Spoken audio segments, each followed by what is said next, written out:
Tonight, we won't trace the borders of empires or listen for the clash of blades. Instead, we'll stay indoors, where warmth has its own language and patience is measured in loops of yarn. The lamps burn low, just enough to reveal a single needle working in and out of wool. Not knitting exactly, but that older, quieter art that built warmth before words. Out here, where winter keeps long accounts, fabric was made not for fashion but for peace. Every stitch is a negotiation with the cold, every seam a promise to the next dawn. You can almost hear the room breathing, slow, careful, content to make something that lasts. Hands move like small fires, steady, deliberate, kind. The air smells faintly of lanolin and smoke, the sort of comfort that asks for nothing but time. So lower the lights, let the quiet gather around your shoulders. And if your breathing begins to match the rhythm of the thumb looping through the wool, that's the house remembering it is alive. If slow work and small warmths keep you company, you might consider subscribing. And if you tell me where and when you're listening from, perhaps the next ember will remember your place in the circle. Somewhere near the wall, a damp sock steams above the embers, quiet proof that warmth is something made, not found. The room smells of wool and ash and patience. A single needle glints in the half-light, looping yarn the old way, slow as breath returning to a chest. Outside, frost listens. Inside, silence works. This is how the night keeps its balance, one loop at a time. The house learns to be quiet around socks. After supper, when the benches are thinking about being beds, a rod of hazel rests across the hearth, a respectful distance above the embers. Socks hang there like small tents, open-mouthed, breathing back into shape. Fire is a colleague, not a supervisor. Flames are never invited to the meeting, only their warm minutes are. Steam writes little messages upward that only the beams can read. In the morning, the socks will be dry without having learned arrogance. Wool has a habit of shrinking from noise, which is a compliment to nighttime.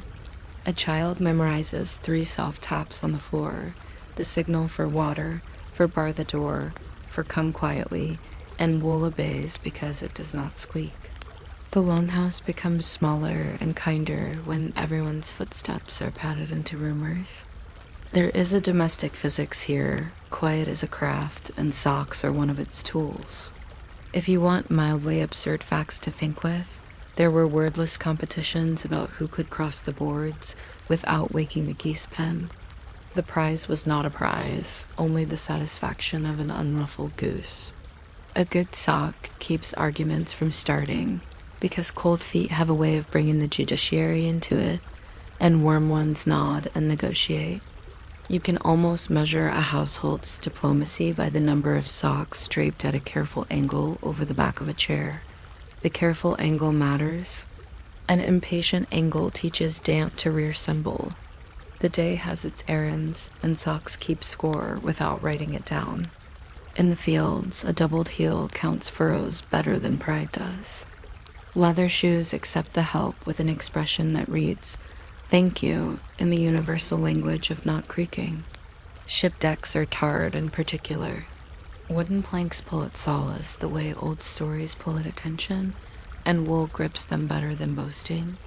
Bone skates, yes, actual ribs and chin pieces polished like arguments. Ask for 2 pairs of socks and a strip of leather trust. And then winter converts ponds into quiet roads. The laces search for their holes in the dim and find them because the fibers already know what the day is for. Carpenters stepping across rafters choose the simple seam that doesn't bully their toes. Travelers stash a spare pair near the latch to warm overnight on a stone borrowed from the ashes. Exchange is a law of winter.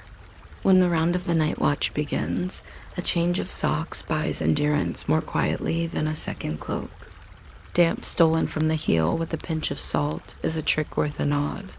The salt persuades water to accept a different address. The hours outdoors are counted not by horns or boasts, but by breath that becomes visible and then forgives itself. You begin to see the small logic of lanolin. Feet do not ask for speeches, only for a little grease that remembers sheep. One-side fact, drowsy but true. Socks help with errands that have nothing to do with feet. A rolled pair becomes a pouch for flint and steel, the sound muffled so dawn does not wake too early. Another pair serves as a cushion for a drinking horn, so the day's only treasure does not learn dents. The same dense fabric pads a handle in winter, wraps a jar lid that misbehaves, or keeps the cork from making a night's sudden announcement to the rafters. Small tools have a way of borrowing socks and returning them with stories.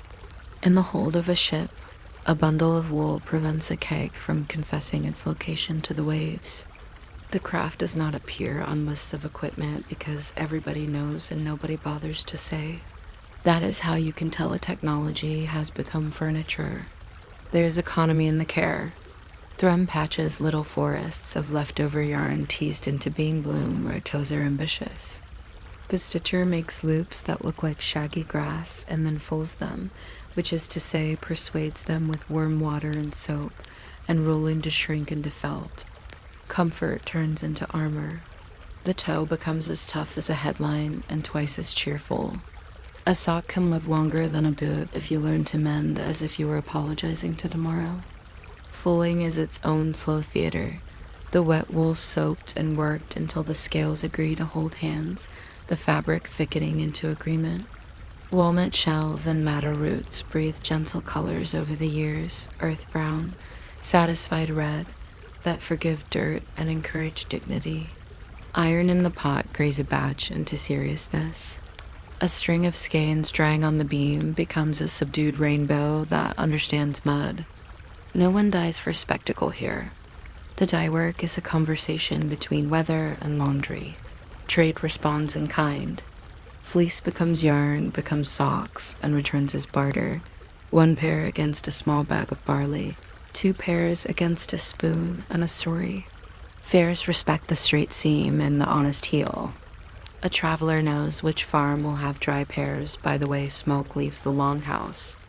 A narrow, patient plume means the embers were banked properly, and the socks will smell like restraint instead of enthusiasm. That is a recommendation better than a signboard. There is also memory. Socks pass between people while pretending not to be gifts. A pair finished on a wet week finds its way to the oldest uncle who will never ask. Another pair waits folded like a good idea near a chest for the neighbor who always returns tools. A careful, even stitch says, "I looked after your feet while you were not here," which is a sentence with more hospitality in it than most speeches. When someone slips away downshore on a quiet job, the extra pair is tucked under the strap of the pack where it can be reached without finding the bottom. You can discover the history of a winter by standing near the bench and counting how many socks and how many stages of dryness are in the room. There is an arithmetic of loops and steam that no abacus competes with. It is hard to improve a silence that already works, but people try. Someone learns to twist the yarn a little tighter for ankle cuffs that refuse to sulk. Someone else figures out that if you tilt the drying rod one finger toward the hearthstone, the toes finish in time to be self-respecting at dawn. Children grow into their own pairs with the brag rights of lace makers. This one fits me. I made it. It will not tell on the floor. And grandmother's hands loosen in a way that suggests the bench will be warm for an hour yet. Travelers learn that a spare pair can negotiate with hard weather when talk cannot. The small absurdity that never harms anybody. There are people who argue about whether socks should be put on left first or right first on campaign. Their voices are low. The night does not mind. Superstition sometimes helps the circulation. Everyday work wears the knitting out of language in a good way.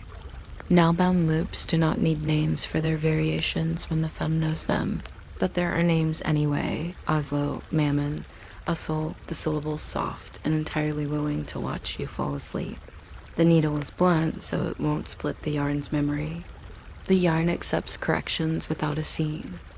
If you want to imagine a tiny museum exhibit in the mind, a tray of little bone needles with eye holes that are not shy, A single copper one for an afternoon when someone took the trouble, a hank of yarn that looks like it asked to be petted and was beside it, a ladle of walnut dye pretending to be a small lake, a bundle of matter that stained everyone's fingernails a happy secret. This is wealth that doesn't rust.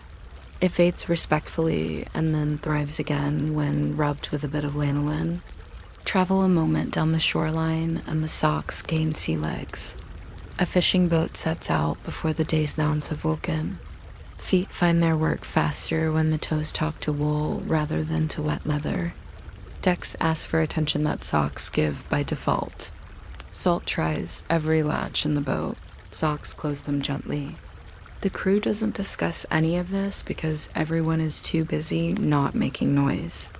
If someone slips and the splash is small and close, everything that was dry is suddenly interesting. A spare pair is worth a local proverb. Back on land in the market, a tanner passes a basket of offcuts and receives, later, a pair with a dyer's quiet brag stitched into the ankle. Bears no receipt. The socks keep the ledger with their survival. Evenings end the way good stories pretend to, which is to say they don't. They wind down like wool around a distaff, ready for tomorrow's pull. The coals are banked so the fire will wake with a good attitude.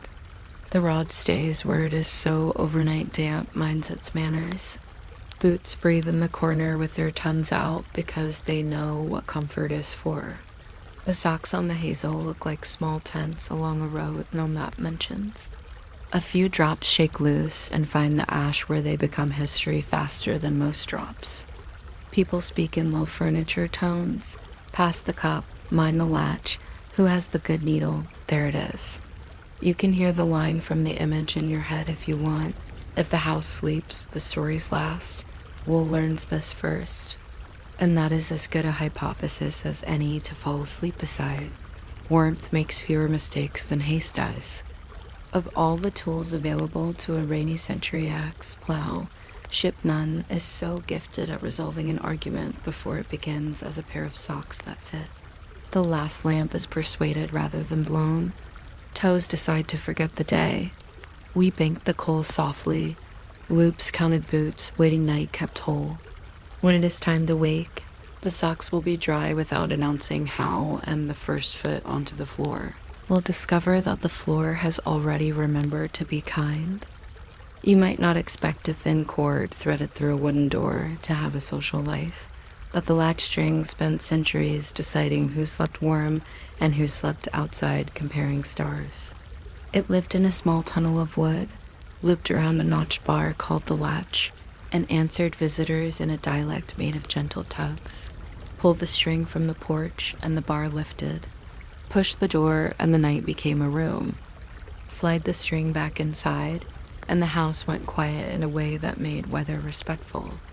If you're still awake by the time I get to the part about grease on the staple and why it counted as hospitality, you can subscribe if you like, or don't. I'll leave the latch string out either way. The thing to hold in mind is small. A door learned the difference between welcome and caution, using nothing more complicated than a loop of flax and a willingness to remember. The hardware was modest and entirely confident. A wooden latch sat across the inside of the door like a short ruler with an opinion.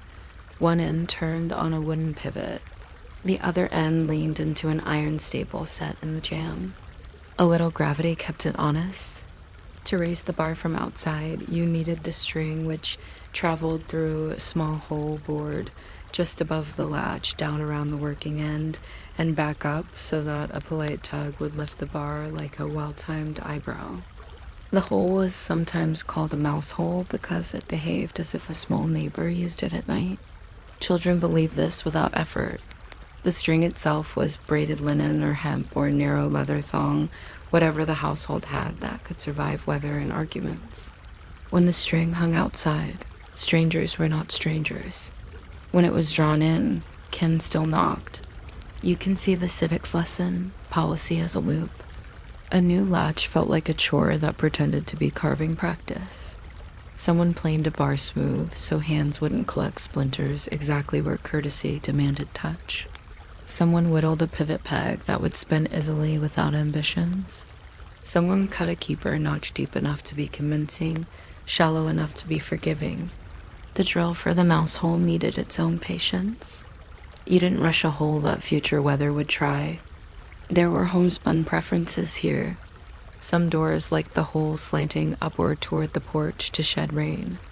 Some liked it level to please rules. If the house had a cat with opinions, the hole ran high. If children were shorter than their good intentions, the string hung low. A dab of animal fat on the staple kept the latch from speaking too loudly when lifted at night. That sample dot of grease is where hospitality and engineering shook hands. Etiquette gathered around the string the way steam gathers around tea. If a visitor saw the string hanging and knew the family, they pulled gently, and in the pulling, they announced the kind of person they were. A sharp tug said hurry and was rarely forgiven. A slow tust and a pause said friend, even before faces did. If the string had been drawn in at dusk, a small household verdict, people tapped the door with 2 knuckles, never a fist. You waited for the scrape of the latch, for the bar to lift and settle, for a shuffle of feet and a lamp to think about it. Inside, someone returned the string to its neutral dangle if the night looked neighborly. A proverb took hold. The latch string is out, which meant welcome in a sentence that also described the tool. On winter evenings, the sentence warmed even a cold stove. Children learned the house by learning the door. One of the first chores was threading a new string when the old one became tired of the weather. A parent knotted the end with a confident stopper knot, the kind that refuses thin advice, and taught the child the roundabout path. Through the mouse hole, down the back of the bar, around the working end, up again, then out, leave enough length to reach a mittened hand. A loop at the outside end was optional, but some houses liked a loop you could find in the dark. Other houses trusted fingers to be clever. In windstorms, the loop got tied to a nail so the string wouldn't just spend the night writing letters to itself. When the door swelled with rain and the latch began to sulk, children learned to pull up and inward at the same time, the small geometry of welcome. A door with a latch string made an evening less theatrical. Locks are decisive and like to be praised for it. Latches are conversational. Travelers remembered which farm kept the string out after moonrise.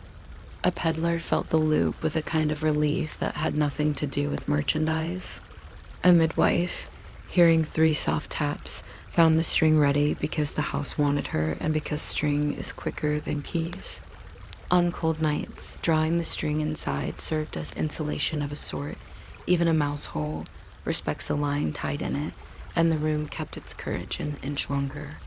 There was weather logic, too. When sleet found the outside end and froze it to the door, everyone learned why keeping the inside end oiled and the hole smooth matters. The night latches itself, someone would say, and it sounded like a figure of speech and turned out to be maintenance. The string learned to carry messages. Knots tied in the outside end were code for the moment. A single knot if father had stepped out to the byre, 2 knots if he had gone to the Southfield with a lantern, 3 knots if please go home, we are counting a fever. No one wrote this down. The lane agreed on the arithmetic, and the string told the truth. If the family borrowed the neighbor's ox, the latch of that house might wear a colored ribbon until the animal returned, a small flag that meant call first. When a new baby arrived, the string was rubbed with rosemary so that everyone who lifted it would carry the scent away and spread the news. Year after year, palm oil and weather blackened the loop into a little history polished by hands. Because a door is an instrument, people made music out of tiny differences. In one valley, the polite tug was 2 quick touches and 1 longer pull, like a rhythm you could dance to if you were made of patience. In another, the custom asked for a resting of the fingers on the latch after the pull, a small pause to say we are not chasing each other here. The latch could answer back. If you lifted and the bar stuck, it meant the household was away. If it lifted freely and then dropped immediately, it meant come later. If it lifted and stayed because someone inside had set it on a small wedge, it meant please step in and close the door quickly. Travelers learn the dialect the way one learns to pour water from a heavy bucket without scolding the floor. The materials catalog looks sleepy on purpose. Hemp twine holds shape and knows weather. Flax braid looks neat even after the year has been rude.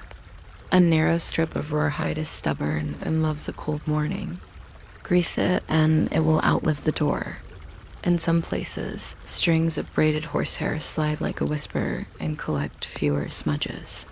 In others, a loop twisted of wool from that year's shear serves until the next shearing. A deliberate experiment that becomes a tradition after 3 springs. If the family traded with a peddler who carried a miracle called cord with a tar dressing, the strings smelled faintly nautical and told the children stories about ships without meaning to. There are micro-inventions that never applied for patents. A tiny wooden bead sat between the 2 runs of the string on the inside, keeping the pull from pinching fingers when a sleepy hand lifted eagerly. An iron staple with its mouth turned downward reduced the urge of rain to move into the latches business. Some doors wore a leather washer where the string passed the hole, a collar that made the cord last 1 season longer. One particularly proud uncle persuaded a spoon handle into an elegant outside toggle, thinking of travelers with mittens. Everyone admired it and then kept the string because mittens learned to pinch. The difference between a latch that clacks and one that whispers is the difference between a neighbor who winces and a neighbor who waves. Because the latch lived where news lived, it learned to be ceremonial in ways a hinge could never manage.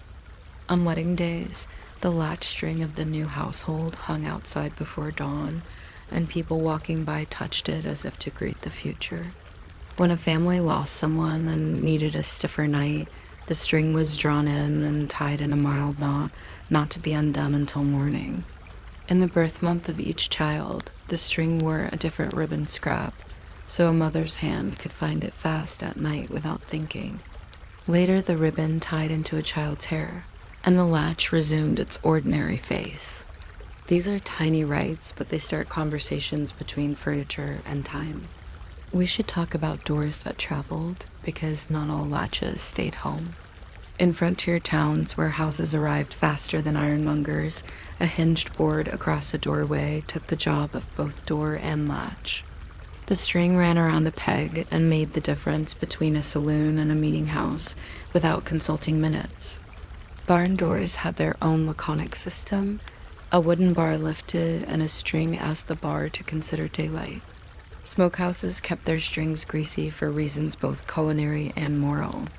On canal boats, a low cabin door used a string because keys go to the bottom at the earliest opportunity. Even traveling wagons hung a loop on the canvas flap so that the night wind would have to ask politely. Wherever people needed a quick, reversible way to choose the next minute, the string voted. Maintenance was the kind of housekeeping that thinks of tomorrow kindly. Every equinox, someone rubbed fat on the staple and checked the pivot for sulks. The string end inside got its knot, or tied 2 fingers back where fibers still remembered dignity. If the hole had learned to splinter, the rim accepted a small brass grommet, yes. A word that sounds like a private joke, and the string wore it happily, the way a sleeve appreciates a cuff.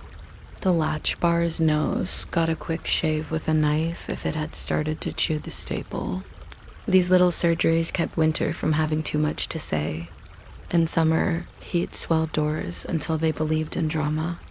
Then the string lifted, and someone put a shoulder into the wood with a sigh that translated to, "Weather is a hobby." There were, of course, mishaps that became family proverbs. A child once pulled the string with the full sincerity of soup and removed the whole latch from its pivot, stepping backward with it like a small trophy. The proverb became, "With the latch, don't take it for a walk." A dog learned to let itself in. A ribbon tied high saved pastry. A trader discovered after dark that a drenched string tells the hand nothing until the hand treats it like hair. A suitor pulled so quietly that no one heard. His patience was praised and counted toward his case. The best story, retold whenever Rain asked for company, is the time a visitor lifted and could not open because the cat had chosen to sleep against the bottom of the door. The cat apologized by leaving and then forgot to feel sorry. If you prefer mildly technical trivia that does not mind bedtime, here's a set to fold under your pillow. The ideal height for the mouse hole above the latch is a thumb higher than the thickness of the bar's working end, because leverage likes compliments. The best diameter is just wider than 2 cords, since the string travels twice through. More than that and drafts apply for residents. A right-handed household often grooves the top of the latch from left to right. Left-handed hands cut the groove the other way without theorizing. A door that opens inward grants the inside end of the string a little wooden hook so it is not confused with aprons. A door that opens outward requests a string end short enough to be neat and long enough to be welcoming, a paradox solved by generations without footnotes. When iron locks became cheaper and keys turned into pocket jewelry, latches didn't disappear. They retired to porches and sheds and rooms where trust still worked without hinges. For a long time, doors were both the iron for journeys, the string for neighbors, and the choice each evening said more about a family's week than their letters did. On market days, the latch string hung free so the last helper could close up after the cow had opinions. During festivals, the string learned to share the hole with green twigs, which made the latch smell faintly like a hedge and kept jokes good-natured. On storm nights with a horizontal rain, even the most sociable house drew the string in, and no one talked philosophy about it. The phrase survives as a debt to wood. Our latch string is out feels unembarrassed in any century. It is easy to fall asleep considering the quiet economy the latch invented. It cost almost nothing once, and it purchased 1,000 small decisions. It allowed a door to be friendly without being foolish. It taught children the difference between privacy and fear. It let a midwife step across the threshold with one hand free for a bag and the other free for a life. It made a sound like a padded yes when lifted properly, and it could be repaired by anyone who had 5 minutes and a bit of cordage, whose other career might have been tying onions. If you need something pleasantly pointless to imagine as your eyes forget to be useful, picture a hand in the dark, learning the loop by. Feel the bar rising with a soft wooden throat clearing, and a little air trading places with the room in a way that soothed both sides of the doorway. Travelers still find latch strings in museums and in houses that admire stubbornness. There's usually a sign that says, "Please do not pull," which is an understandable idea for a sign, and exactly the wrong motto for a latch, but we forgive curators because the hinges in a museum are tired. On working farms, the string is there even if the house has forgotten to brag about it. The loop hangs like a word waiting to be conjugated. Someone will pull it at dusk and slip in and let the door sigh shut with that private sound that says wood understands. And if you drift off with that sound imagined, you'll have learned all the door ever needed to teach. Not security. Exactly not ceremony, just the small mechanical kindness of a string that turns a wall into a choice, then into a room, then back, as often as patience asks. You might not expect a small waste of glass filled with ground shell and clean sand to have shaped the pace of sermons, ship watches, and breakfast eggs, but the hourglass learned to count without speaking, and everyone listened. 2 bulbs were persuaded to meet at a narrow pinch, and a powder with a quiet opinion flowed from future to past in a line, so steady it could be trusted by sailors and sleepy vicars alike. If you still awake by the time I get to the part about pulverized marble versus sifted eggshell, and why one clumped during storms and the other pretended not to, you can subscribe if that amuses you, or don't. The glass will continue falling at the same speed either way. A good glass begins with things that refuse to hurry. The bulbs are blown clear and even by a craftsperson who has learned to breathe like a metronome. The waist is drawn to a hair's width, too wide, and the world rushes too narrow and the future gets stuck. The fill is dried more carefully than fruit, washed, sifted, baked, cooled, sifted again. A ritual repeated until every grain forgets about weather. In shops that sell precision, there is a pan balance on the counter and a small brass funnel that looks like it could sing if asked. The maker measures the flow by listening to a line of faint hiss that becomes after years a kind of music. Wax seals the joint where the bulbs shake hands, and the whole instrument finds a wooden frame that keeps it honest while people become distracted by their lives. The hourglass appears modestly in paintings as a reminder that afternoons have a plan, even when people do not. On desks, it sits near a quill like a cousin who doesn't comment. In kitchens, it stands where light can pass through it and make the falling sand into a small silver rain. On ships, it earns its salt. Half-hour glasses, called simply the half-hour, ruled the bell system at sea. When the last grain fell, the sand called for a bell, and the bell called for a change of hands. 8 bells marked a 4-hour watch, and no sailor needed a calendar to feel the day. The sand forgave rolling so long as the waist was centered. A tilted glass became petulant and was set away until the sea agreed to be less theatrical.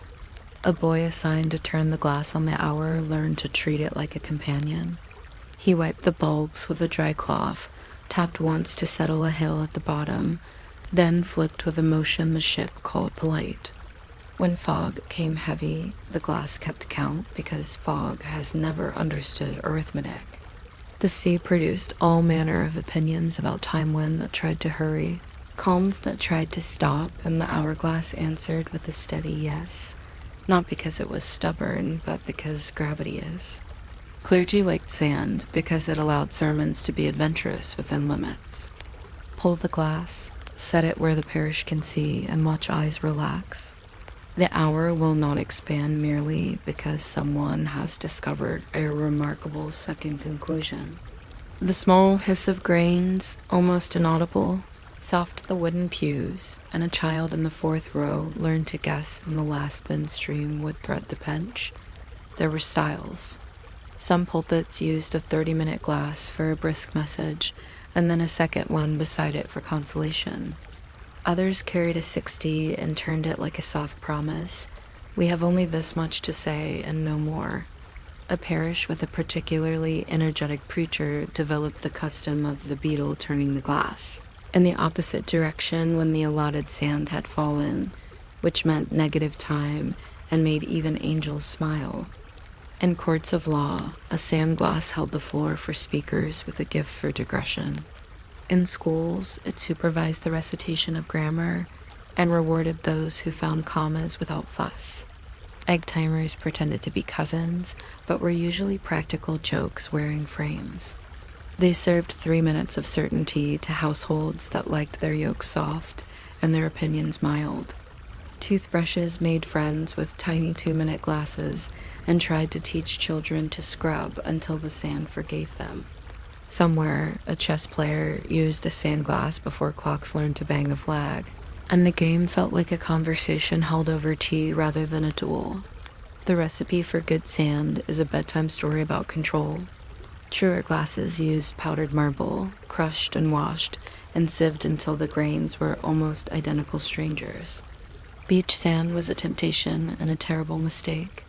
Each grain is a micro-sculpture with its own rude edges, and humidity teaches them to hold hands at the worst moment. Eggshell powder flowed like a well-brought-up guest, but required egg-eating on a scale not every maker could abide. Also, the smell and damp weather turned sermons into culinary puzzles. The best fill was sometimes ground tin or lead shot for special purposes, heavy, obedient, indifferent to the sulks of rain, but this was expensive and made the glass feel like a secret. Makers baked their fill in bread ovens after the loaves came out, a gentle heat that convinced water to mind its business. They kept little paper cones of desiccant tucked in drawers like spells, and if you asked why a glass ran slow in August and quick in January, they would say something about spirits and then more quietly about air density, which is a kind of spirit that writes letters in the margins. Setting a glass is slower than you think and more cheerful. You weigh the fill on the balance, pour with a brass funnel, listen to the stream, then test against a watch that is proud of itself. Watches are precise and nervous. Glasses are calm and exact in their own unshakable way. If the flow ends 10 seconds early, a pinch goes in. If it runs long, a pinch comes out. And you learn the discipline of pinches, which turns out to be the same discipline required for salt. A maker uses 3 funnels, one generous for filling, one prudent for correction, one ridiculous and narrow for the last polite adjustments that become the difference between trust and theater. The joint between bulbs is sealed with a ring of resin that smells like old orchards, or with a soft wax that learns to be glass when cooled. A wooden frame, oak or walnut, or turned beech if the shop admired beech, holds the bulbs like a gentle hand. Frames carved as upright pillars remind the user to flip with a whole arm motion. Ring frames invite a wrist flip, which is faster and secretly satisfying. Nobody declares it, but everyone likes the small puff of air as the top bulb becomes the bottom bulb, and the flat worlds trade places. In theaters, the glass became a cue that didn't gossip. Stage managers liked a 15-minute glass for interval because it told ushers when to herd politely without rustling. Actors learned to drink their tea while watching sand and to deliver a last line on the fall of the final grains because audiences love when physics agrees with exit music. In kitchens, a housekeeper kept a battery of glasses 3, 5, 10 standing like little towers, and guests arriving late found their tea steeped to a standard that forgave excuses. Apothecaries measured salves by sand, which made certain ointments feel syllabic. Even prisons found uses. A glass set in the doorway of a high-security hope allowed the keeper to say you have this long to talk and then to disappear. A good sandglass reduces arguments. This is one of its quiet arts. There is a superstition corridor you can amble down without fear. Some households tilted a glass one night each year and let the sand pause at the waist as a favor to fate, a way of saying we acknowledge delays and forgive them. Sailors carved little stars on the frame when a watch went well. If a glass clouded or a waist choked, they scraped the stir off and rubbed the place with kitchen salt as if to exorcise dampness. Monks disliked colored sand too, festive but physicians. Having patients who required cheering, sometimes dyed the fill with saffron or indigo and claimed it improved the flow of humors. It did not, but it improved afternoons. In certain towns, glassmakers would not begin a new glass on a Friday. In others, Friday was the only day they trusted because distraction was less likely when the weekend hovered like an approving ant. None of this mattered to gravity, which kept its opinions steady and its verbs in the present tense. One of the more drowsy pleasures is watching a hill build at the bottom bowl. The first grains arrive as scouts, bouncing, creating a little crater that accepts them. A cone forms because physics likes cones the way bakers like domes. The slope reaches what engineers call the angle of repose, a phrase that belongs in a lullaby, and then the hill stays at that angle until the last moment. Sometimes a little stream cuts a channel down the cone, and for a second you are watching a tiny winter ravine. Then the channel heals itself because rivers, even sand rivers, are sentimental. Up top, a hollow deepens around the waist until the remaining grains begin to circle like a flock that has found a purpose. The last 10 seconds always look faster because the shape of absence is persuasive. The flow rate is unchanged, but your mind is a gull and chases shiny things. And that chase is a lesson about meetings that run over. The sand is rarely at fault. The ship's half-hour glass deserves an entire evening of attention because it choreographed lives. When the glass finished, 8 bells were possible at the end of a watch, arranged as pairs of tinkling sentences. 1 bell for the first half hour, then 2, then 3, and so on, until 8 told you to hand over the sea. Bells sounded in pairs to distinguish them from accidental noises and to make memory a better servant. A boy who rang well became a man who navigated well. The skill sets are cousins. In rough weather, the glass was placed in a gimbal frame so that the waist stayed vertical while decks argued with waves. But sailors remained suspicious and tapped the glass with a finger before trusting it, as if to remind the sand that many eyes were on duty. Sometimes a bit of coal dust hid in the fill and stained the bulb over months. The glass turned gray, like a veteran that refuses to retire. A new glass, painfully clear, made the crew uneasy for a day or two until someone spilled tea on it and balance was restored. Markets offer glasses in outrageous sizes because markets like to show that they can. There were weak glasses for novelty, enormous things unfit for furniture that made Sundays feel like guests. There were 10-second glasses for chemical curiosities, useful mostly for watching the idea of haste.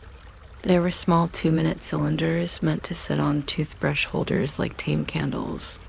A music teacher owned a 7-minute glass and a stern smile. A fencing master favored a 1-minute glass and impeccable shoes.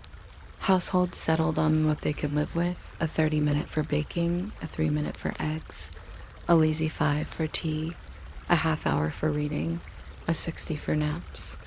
Naps overrated the cleverness of turning the glass midway. People woke to find the sand had done exactly what it promised, and could not remember when they had flipped it, or whether they only dreamed they had. Sandglasses aged in ways that made them persuasive as elders. The frame polished where fingers turned it. The bulbs grew faint scratches that looked like frost. The waist kept its measured narrowness while the world bloomed and sulked and invented mainsprings. A good glass outlived a generation and took its accuracy with it like a family story. Makers wrote small marks on the wood, initials, dates, a smile disguised as a flourish, so that future repairers would know who to blame or praise. It is not really possible to repair a sealed waist if it clogs. The owners pretend. They worm it a little, they cool it, they speak to it gently, they show it to the sun, they tap with a knuckle, and if all else fails, they retire it with ceremony to a shelf where its only duty is to be lovely and to remind people that countable minutes are not the same as lived ones. The science hiding inside is uncomplicated and therefore soothing. Flow rate depends on grain size, shape, and the width and length of the throat. Air has to pass up while sand passes down. Without a whisper of air rising, a partial vacuum forms and the stream hiccups. Makers learned to notch the waist internally in ways that invited air through without letting grains misbehave. A trick like teaching a cat to come when called. Temperature changes the density of air. Humidity changes the ambition of grains to hold hands. Vibration resonates with nothing, and hourglass does not care about drums, but heavy footsteps can cause momentary avalanches in the lower cone that look like news and are not. If you ask a physicist for the equation, you will get a polite curve and the gentle suggestion to try sleeping instead. For people who prefer the mildly absurd anecdote, there is the matter of the hourglass as kitchen judge.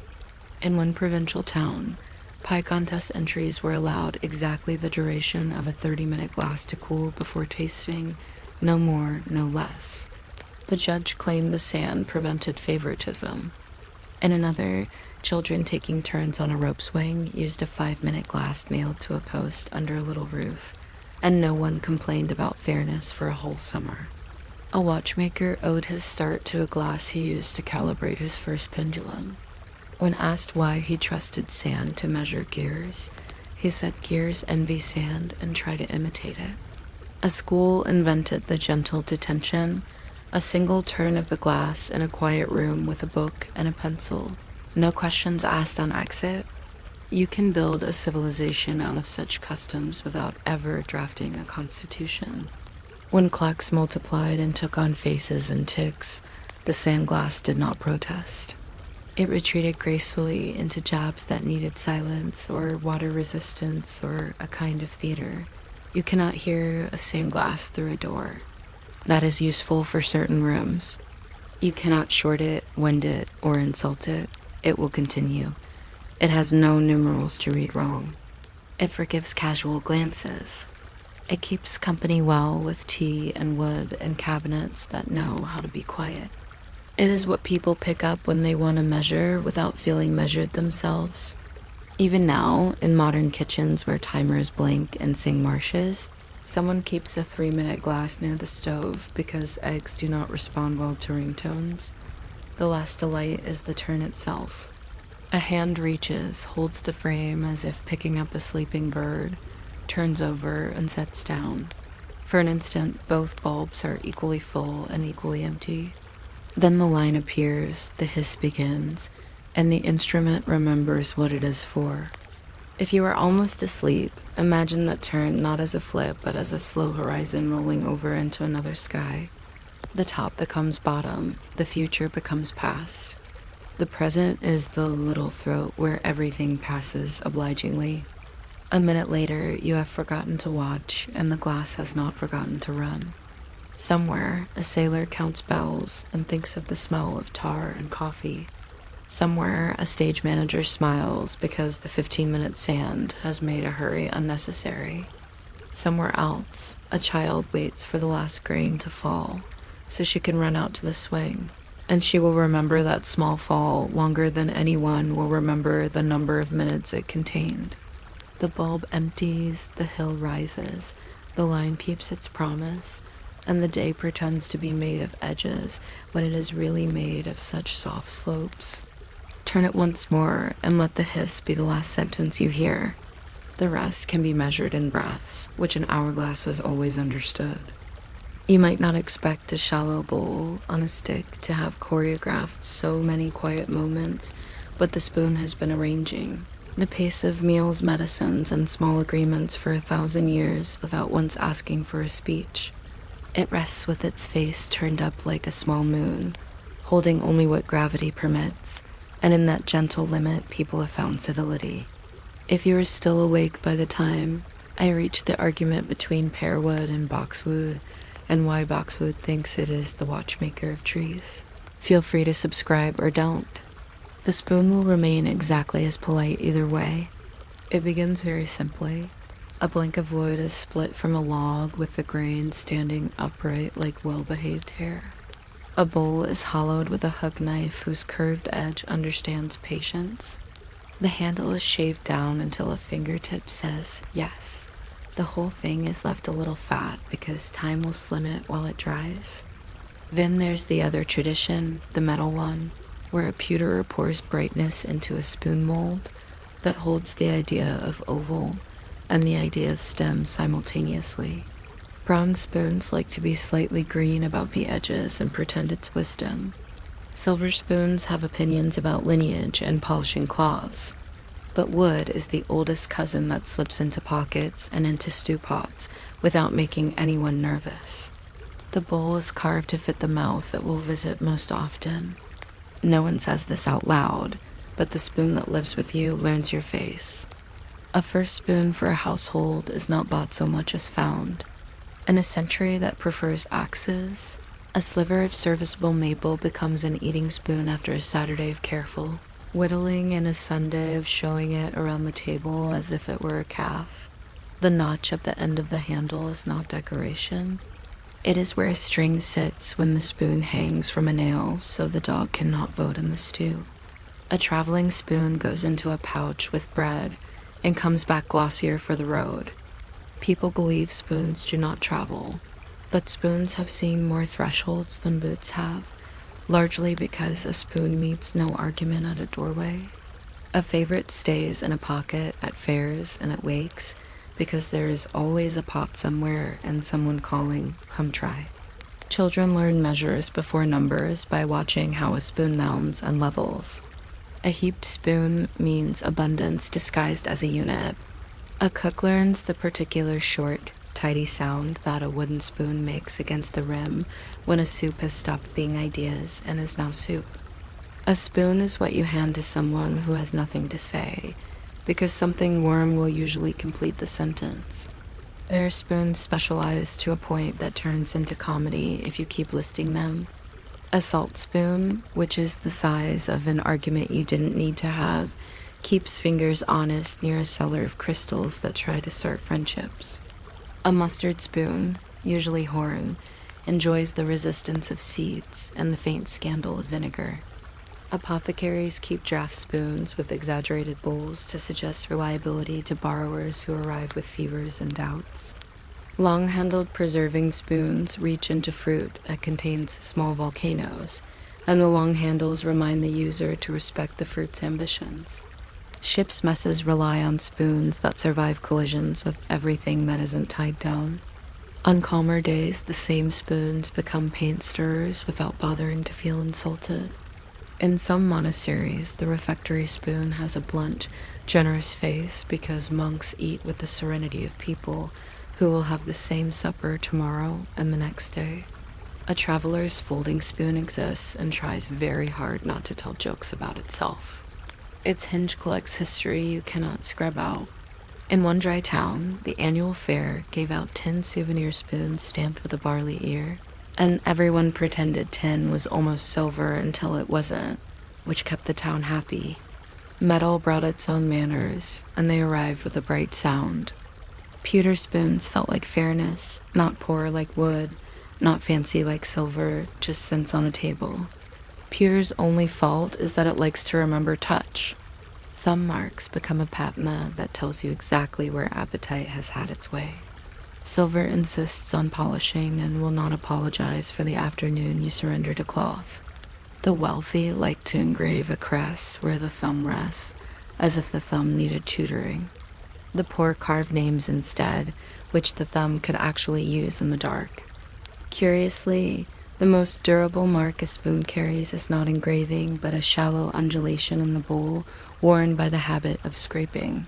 It clear against the teeth people are beautiful and slightly alarming in their consistency.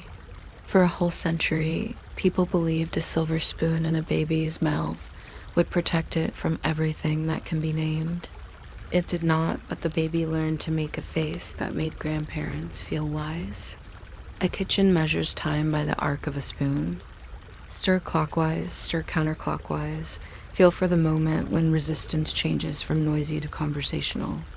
The spoon is the only tool in the room that can scold the bottom of a pot and be forgiven. Wood teaches stew to be neighbors with itself. When the first surface skins over, the spoon carries a little away for tasting, blows once, and finds out whether the evening is going to behave. This is not drama. This is household meteorology.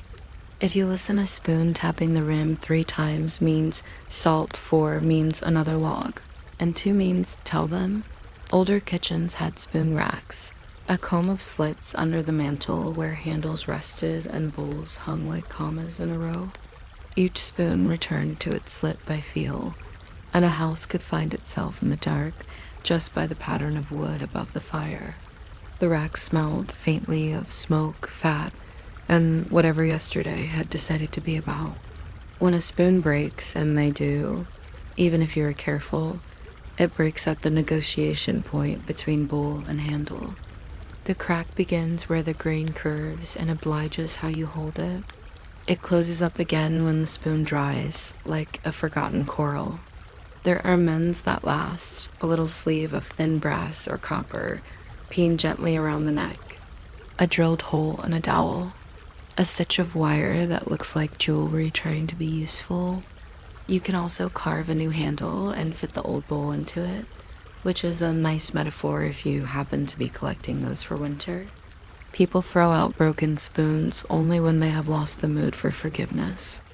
For all of their days, there are mends, and many of them involve a second spoon or a bit of fence wire that wondered what it would be when it grew up and now knows. We should pause on the shape of bowls because shapes keep secrets.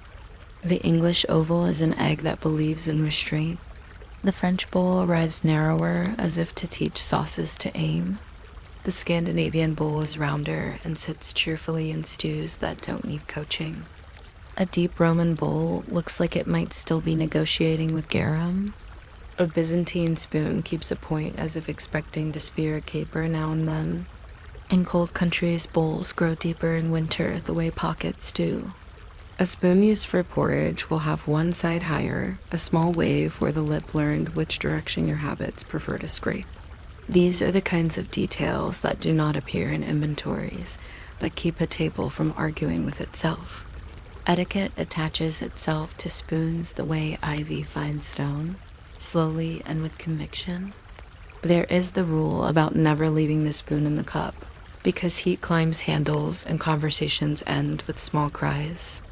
There is the rule about tasting from the side of the spoon rather than the front, as if spoons had faces that dislike being kissed full on.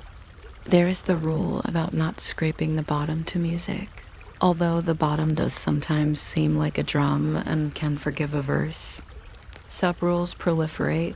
Soup spoons are not for desserts, lest the scale of joy be wrong. Dessert spoons may, however, visit soup and families that distrust extra washing. In certain parishes, to rap twice on the rim meant thanks to the cook, and an extra rap meant a recipe had gotten ideas above its station. Rules are merely instructions for smoothness. A spoon can, in a pinch, be drumstick, ladle, trowel, thermometer, compass, and gavel without becoming sulky. Spoons also govern medicine in a completely unscientific way that satisfies everyone. A spoonful is not a legal volume. It is a promise. Apothecaries, by profession skeptics with soft hands, had measuring spoons nested like quiet sister's scruple. Dram, teaspoon, dessert, tablespoon, and yet mothers throughout history have used the same spoon that stirs tea to measure nearly everything souls gulp down while hopeful. The medicine works partly because the spoon looks like a moon ferrying comfort.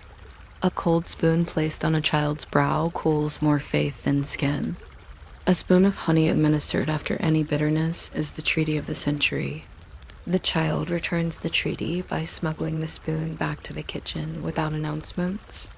Travel pushes spoons into other jobs, and they say yes without complaint. On the road, a spoon becomes a door wedge, a tent peg when the ground has ideas, a fish scaler, a mirror you will wish were better news, a straight edge for writing letters that plan to be apologetic, a lever for the heel of a boot, a forged iron spoon in a smithiester's flux, and also tamps tobacco, and also provokes arguments about whether iron adds flavor to coffee, which it probably does in a way that isn't chemical, but is nostalgia disguised as science. In fishing huts, a wooden spoon stands bowl up on the table to declare the pot still belongs to someone in the yard. Bowl down means please help yourself because sharing is faster than explanations. Now and then someone tries to improve the spoon. Folding handles promise portability and deliver a hinge you will clean with a piece of grass. Collapsible camping spoons that telescope like modest spyglasses arrive shiny and immediately acquire grit that refuses to leave, establishing a friendship at exactly the wrong scale. Spoons with slots pretend to be strainers, but mostly serve to leak hope. There are measuring spoons with magnets that hold hands on the refrigerator like a chorus line, which is adorable until the flower clings like a fan club. The market is patient with these because spoons are cheap to reinvent, and failure here feels like hobby rather than tragedy. The wooden spoon remains, possibly smiling into its grain. The spoon steals scenes and archives if you know where to look. In rules you find lines like, item, my 6 silver spoons to be divided among the nieces, not counting the bent one, and realize a family's map can be traced by ladles. Church wardens' accounts record spoons for ale tasters as if those were weapons issued for civic defense. Perhaps they were. In ship manifests, spoons, assorted, appears between rope and candles, an afterthought that ensures the voyage ends with broth instead of complaints. Excavations pull spoons from soil like declarations that somebody once stirred and then forgot and then moved on. The bowls keep their shape after the wood is long gone, a negative inside the dirt exactly the size of a comfortable mouth. It is worth a small nap-sized lecture on wood. Boxwood carves as if it were thinking ahead for you. Its grain is fine and enjoys being told secrets. Birch accepts stains gracefully and smells honest around porridge. Cherry glows as if a lamp lived in it, even when the lamp is tired. Maple is stronger than it looks and tells you so when you try to hurry. It tears if your knife has not slept. Olive wood tastes a little like stories from the market and is slippery in a way that suits oil but not broth. Horn spoons are not wood at all but behave.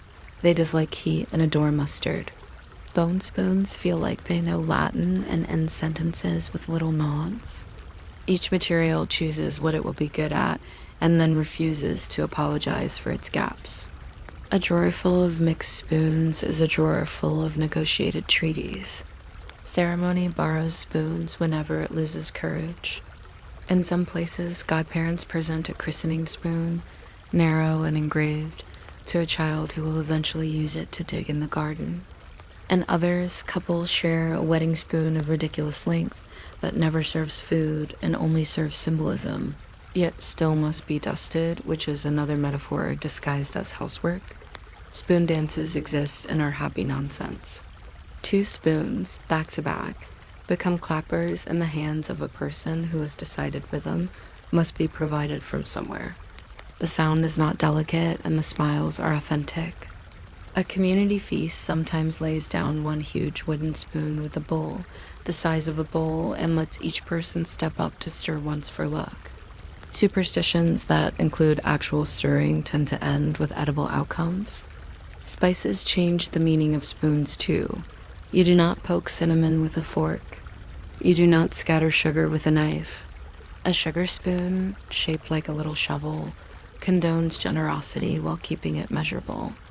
There was a century where people shaved sugar loaves with nippers and then used little spoons to persuade the shards into cups. The spoons moved faster than the economics did. Salt loves a dry spoon, so cooks keep one in the jar like a resident and give guests a different one, because difference keeps peace. Paprika announces itself so cheerfully on any spoon that you might forget the stew until the spoon reminds you to stir again. People worry about hygiene as if they had invented worry. Households long before soap was confident still understood that a communal spoon is a story you might not want to hear. They arranged ladles for pots and kept personal spoons near their own bowls with a rigid courtesy that even cousins obeyed. Travelers wiped spoons on clean grass because grass knows how to be laundry in an emergency. In taverns, the rental spoon was a concept greeted with complicated emotions. The more prosperous brought their own, and even the less prosperous sometimes tied one to their belts to avoid decisions. None of this stopped anyone from tasting with the cook as spoon when the cook wasn't looking. That is how flavor recognizes family. Shops had spoons for counting money, which is not a metaphor but a method. A coin scoop, part spoon, part shovel, proved that the hand can be honest and efficient at once. Apothecaries had spoons with flat backs for smoothing salves into tins, and if you ever see one, it will be stained the color of remedies that worked just well enough to be remembered. Ink-making used spoons stained black past argument. You could stir a century with one and still end up with a blue thumb. Bakers kept a few bent spoons for the angle that certain batters listened to. The bend is not neglect, it is technique with a past. At sea, a spoon is a compass of morale. In hard weather, a stew that obeys a spoon will save more arguments than any sermon. When rations go thin, a larger spoon serves the same quantity but looks kinder. Optics is part of appetite. There's a story, probably true somewhere, of a captain who kept a silver spoon in his cabin not for eating, but for checking the sea, dip, and taste. If the spoon tastes of iron, the barrels are rusting and the voyage will enjoy side plots. The deckhands kept their own battered spoons strung on bits of cord, and nobody touched another man's spoon, unless the man was gone or it was cleaning day, which sometimes coincide. Spoons attract sayings the way the sky attracts weather. Born with a silver spoon, began as a godparent as brag, and slid into a whole theory of fate. The spoon in question usually lived in a drawer and had nothing to do with destiny, except to reflect it faintly during polishing. To spoon turned into a verb unrelated to cutlery, and then returned sheepishly to the drawer. Spooning up the sun describes sitting on a wall, doing nothing of consequence, and doing it properly. A farmer might say of a gentle rain that it arrives by spoon, not bucket, and everyone immediately knew what kind of afternoon they were being offered. Museums hold spoons like lullabies pinned under glass.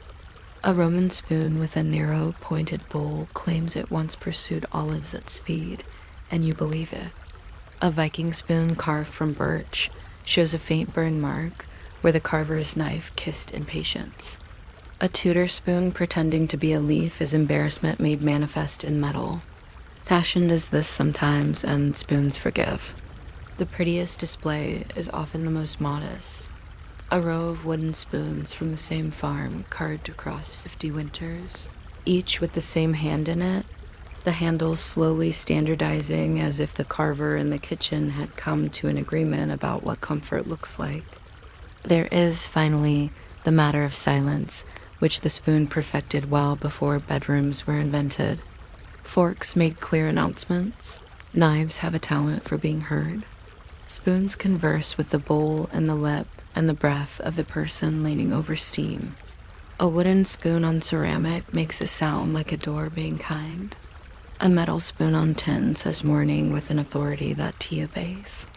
In the middle of a long day, someone will set a spoon down and forget to pick it up, and the pause that arrives is sometimes exactly the length of a nap. Later, in the quiet after the table is cleared, spoons lie on a cloth in pairs, drying themselves by merely existing, the small crescent bowls reflecting the window in whatever color evening has chosen. If you need help finding the edge of sleep, imagine turning a drawer that sticks just a little, the soft slide of wood on wood, and seeing the tops of spoons waiting like small boats at their moorings. You take one up. It balances on your finger without nerve. It remembers yesterday's soup and tomorrow's custard and keeps the secret of both. You put it back, the boats stay, the water's time. Nothing tips. The bowl holds exactly as much as you allow it to, and no more. And the world, for that moment, agrees to be measured in spoons, which is to say gently, which is to say enough. You might not expect a thin film of beeswax to have an opinion about memory, but the wax tablet liked to remember softly and forget on command. Two little wooden frames met like a book that had decided not to grow up. The interfaces were filled with wax the color of honey or smoke, or afternoon tea if soot had been added to help pale scratches show. A stylus with two tempers, the point for saying something and the flat blade for forgiving it, rested in a loop of leather like a well-trained thought. Merchants tucked a pair of tablets in their belts and wrote numbers that behaved. Students practiced letters that didn't. Monks noted small errands that could be scraped away as if they had never asked to be done. If you're still awake by the time I get to the part about a breath, fogging the wax to make it friendly, feel free to subscribe or don't. The tablet will shrug itself smooth either way. The point presses, the blade smooths. And in between, a day's traffic leaves the faintest ruts tracks of a life that doesn't need to be archived so much as shepherded. A cool tablet begins as wood with a sense of boundaries. Carvers root a shallow tray inside each leaf, leaving a lip around the edge so the wax won't wander in warm rooms or when the sun remembers to visit. Linden is polite and light. Boxwood is precise and likes to show off. Birch has the good-natured grain of a neighbor who mows your path without mentioning it. The wax itself is wormed until it flows like a patient thought, then poured and coaxed flat with a strip of bone that knows about level horizons. Soot from a lamp or a pinch of lampblack darkens the surface so pale scratches light up like chalk. Some scribes prefer plain yellow wax and a stylus tip rubbed with charcoal, so black rides in the furrow. Strings, simple like kindness, hinge the leaves. Sometimes a brass pin pretends to be a spine. The whole thing closes with a tie, and the day becomes a small book you can put into a pocket without making the pocket. Learn philosophy. The stylus is the friend who speaks two languages. One end is a conical point that can be sharpened against wood or a brick. It likes to say thin, neat things and to score lines straight enough for columns that add properly. The other end is a spatula, a little flat shoe that walks words backward into silence. There are styluses of iron that take on a useful dignity, of bronze that feel like good weather, of bone that warms in the hand and reminds students not to chew. Some tips are filed to a chisel edge for letters that stand like soldiers. Some are rounded for lists that behave. The blade end occasionally wears a proud curve like a thumbnail and polishes as it works. So erasing collects a gloss the way manners collect around a patient person.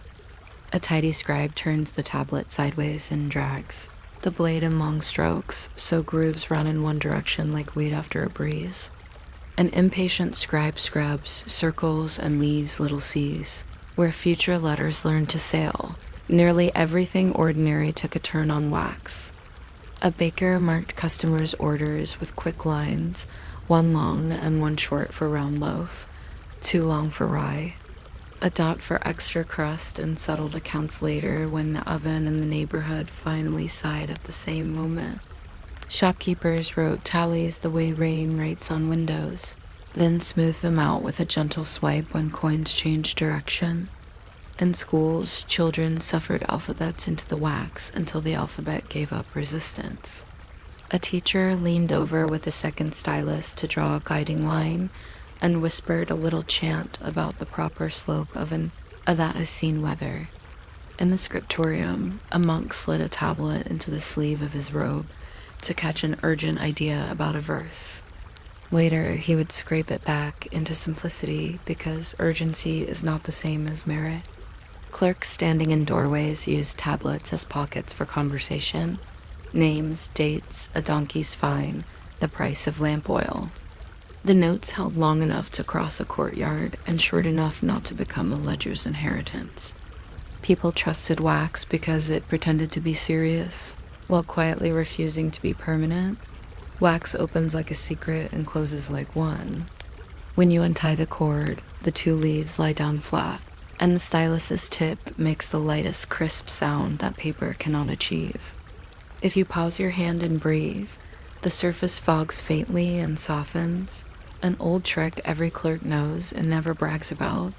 Warm breath persuades yesterday to meet the present halfway. Cold hardens the page and makes you write taller. Summer puts a hamlet of thumbprints in the corner where the tablet was held absent-mindedly during a good story. In rain, tablets go under cloaks and against ribs, and writing becomes a memory you finish indoors, which is why some receipts from wet markets are ghost stories in numbers. Travelers warmed tablets on hearthstones and cooled them on the sill. Neither operation required ceremony beyond patience. On market days, a whole row of people stood under a beam with wax in hand in the same faraway look of someone, connecting two halves of a rope people pretending to write, then actually writing, then pretending they had always meant to. The tablet discouraged handwriting that wanted to be heroic and rewarded handwriting that wanted to be useful. Letters are incised rather than painted. They do not swell or flourish. They sit where they are put, the way chairs do after supper. A tidy hand makes narrow gullies that catch light and shadow and read clearly even when the room is undecided. Numbers enjoy wax more than letters do. Straight strokes look like fences and behave like them. The stylus cannot shout, so temper calms. There is a practical grace to this small constraint. Insult doesn't scratch deeply enough to stain the day, and praise doesn't need to. Both get scraped away with the same courteous blade when the moment is past. A small empire of civility can be built from tools that erase easily. You don't need a purse of coins to read the economics. Watch the repairs. The wax thins where a person's eye rests most often, like skin on an honest elbow. Where to fix it tells you a trade. A scribe wears out the center. A merchant scours the margins where sums live. A schoolchild eats trenches at the top where alphabets begin and never quite become citizens. When the wooden lip grows shiny and the wax sinks below it, you add a spoon of warm wax from a small pot and draw a straight edge across to level it, a gentle plasterer of thoughts. Dents betray an argument with table edges and sledges of bread. Crumbs pressed into wax declare lunch and a tolerant personality. If a tablet cracks because winter made a point, you warm the seam and press it without drama, like someone helping a book find its spine again. Wax. Tablets enjoyed a private life, even in public work. Lovers wrote a line and smoothed it away in the same room, trusting witness to be atmosphere. Children used the blade to shovel quick paths for imagined carts and then return dignity to the surface before a parent imagined the law. Boatmen copied the angle of a river bend with a single continuous scratch and then erased it because the river would not hold still. Anyway, a thief once used wax to borrow a key's story. He pressed the warm surface over teeth of iron, took an impression, and later a blacksmith filled that shadow with metal. The tablet kept no opinion about any of this and slept at night without counting. There were fashions and frames, as in everything. Some had 4 little cavities like a tiny codex. Some bound 8 or 12 leaves in leather and tied them like a traveler's prayer. The edges might be carved with knotwork or with admonitions. Remember your lamp. Pay Hans on Thursday. Fear not. And the stylus loop could be horn or braided flax. A city clerk might keep a set of paired tablets with matching grain that looked like an instrument. A shepherd carried one plain piece with a single hinge and a bite mark where a dog learned not to steal writing. Elaborate sets existed for show, with silver hinges that creaked the way silver does, and wax that looked like clean smoke. They wrote no better than simple tablets, but impressed customers who wanted to be impressed and therefore were. People occasionally tried ink on wax, because people occasionally try anything once. It skittered and sulked, and the stylus laughed quietly with its 2 M's. Chalk smeared and made clouds. Soot alone made the page decisive, but too hungry for fingerprints. The best recipes stayed boring. Beeswax with a flake of resin so it would take a scratch without crumbling. A dust of lamp black if light demanded contrasts, and a little neatness that no shop could bottle. Bees contributed without presenting a bill, and the smell of the page reminded even stern accountants of Flower's secret industry. In rooms where candles worked as both bulbs and clocks, wax speaking to wax felt like neighbors keeping a town alive without writing minutes. Meetings learned the tablet's tempo. The speaker said, "We will plant onions by the long field," and styluses across the room scratched quick onions. Then someone said, "The long field is shorter since the flood," and blades smoothed onions until the consensus grew legs. Notes taken on wax turned opinionated, talk into sand that could be pressed into bricks later. For now, it stayed soft. A foreman ran down a list with lines like fence rails, and the crew watched the rail move across names and felt a workday begin to behave. If a mistake wandered into the sentence, no one sighed. The blade drew a white path, and the point started again with better manners. Ships like tablets because the sea forgets. A captain's pocket map on wax could change bay by bay without soaking up guilt. Tide times, distances lamb-like enough to trust. A sketch of a headland with 2 goals for scale. These were scratched fast under a sky that made too many promises. Salt left freckles on the surface and everyone forgave it. When a message needed to leap between boats, a tablet traveled dry and returned dry. Even folded paper cannot boast that with a straight face. In the hold, a clerk scratched barrels' numbers and smoothed them out as casks became gossip and then memories. If you want to watch permanence learn humility, count with a stylus beside water. Courts tried wax and decided on parchment. Some things prefer not to be erasable. But the court clerk's pocket tablet lived a double life anyway. Catching spelling meant tripped on gowns and the counting of objections that pranced across an afternoon. The magistrate's comments balanced in little trenches. some of which were later smudged into mercy before the written judgment grew splendid on paper. Wax makes room for mercy, that is a sentence more practical than moral. And it matters in winter, asterisk, in an age when quills arrived and paper began to brag politely. Tablets still sat on desks like blunt old friends. They did not blot. They did not split. They accepted numbers without needing commas and corrected them without requiring a new sheet and a sermon. Accountants used them to stage arithmetic before copying it over in the evening when the world had settled into exactness. A scribe learned to plan a page on wax the way a mason chalks a wall, and the finished text on vellum felt like a river that had rehearsed in little channels first. The stylus clicked quietly. The blade whispered.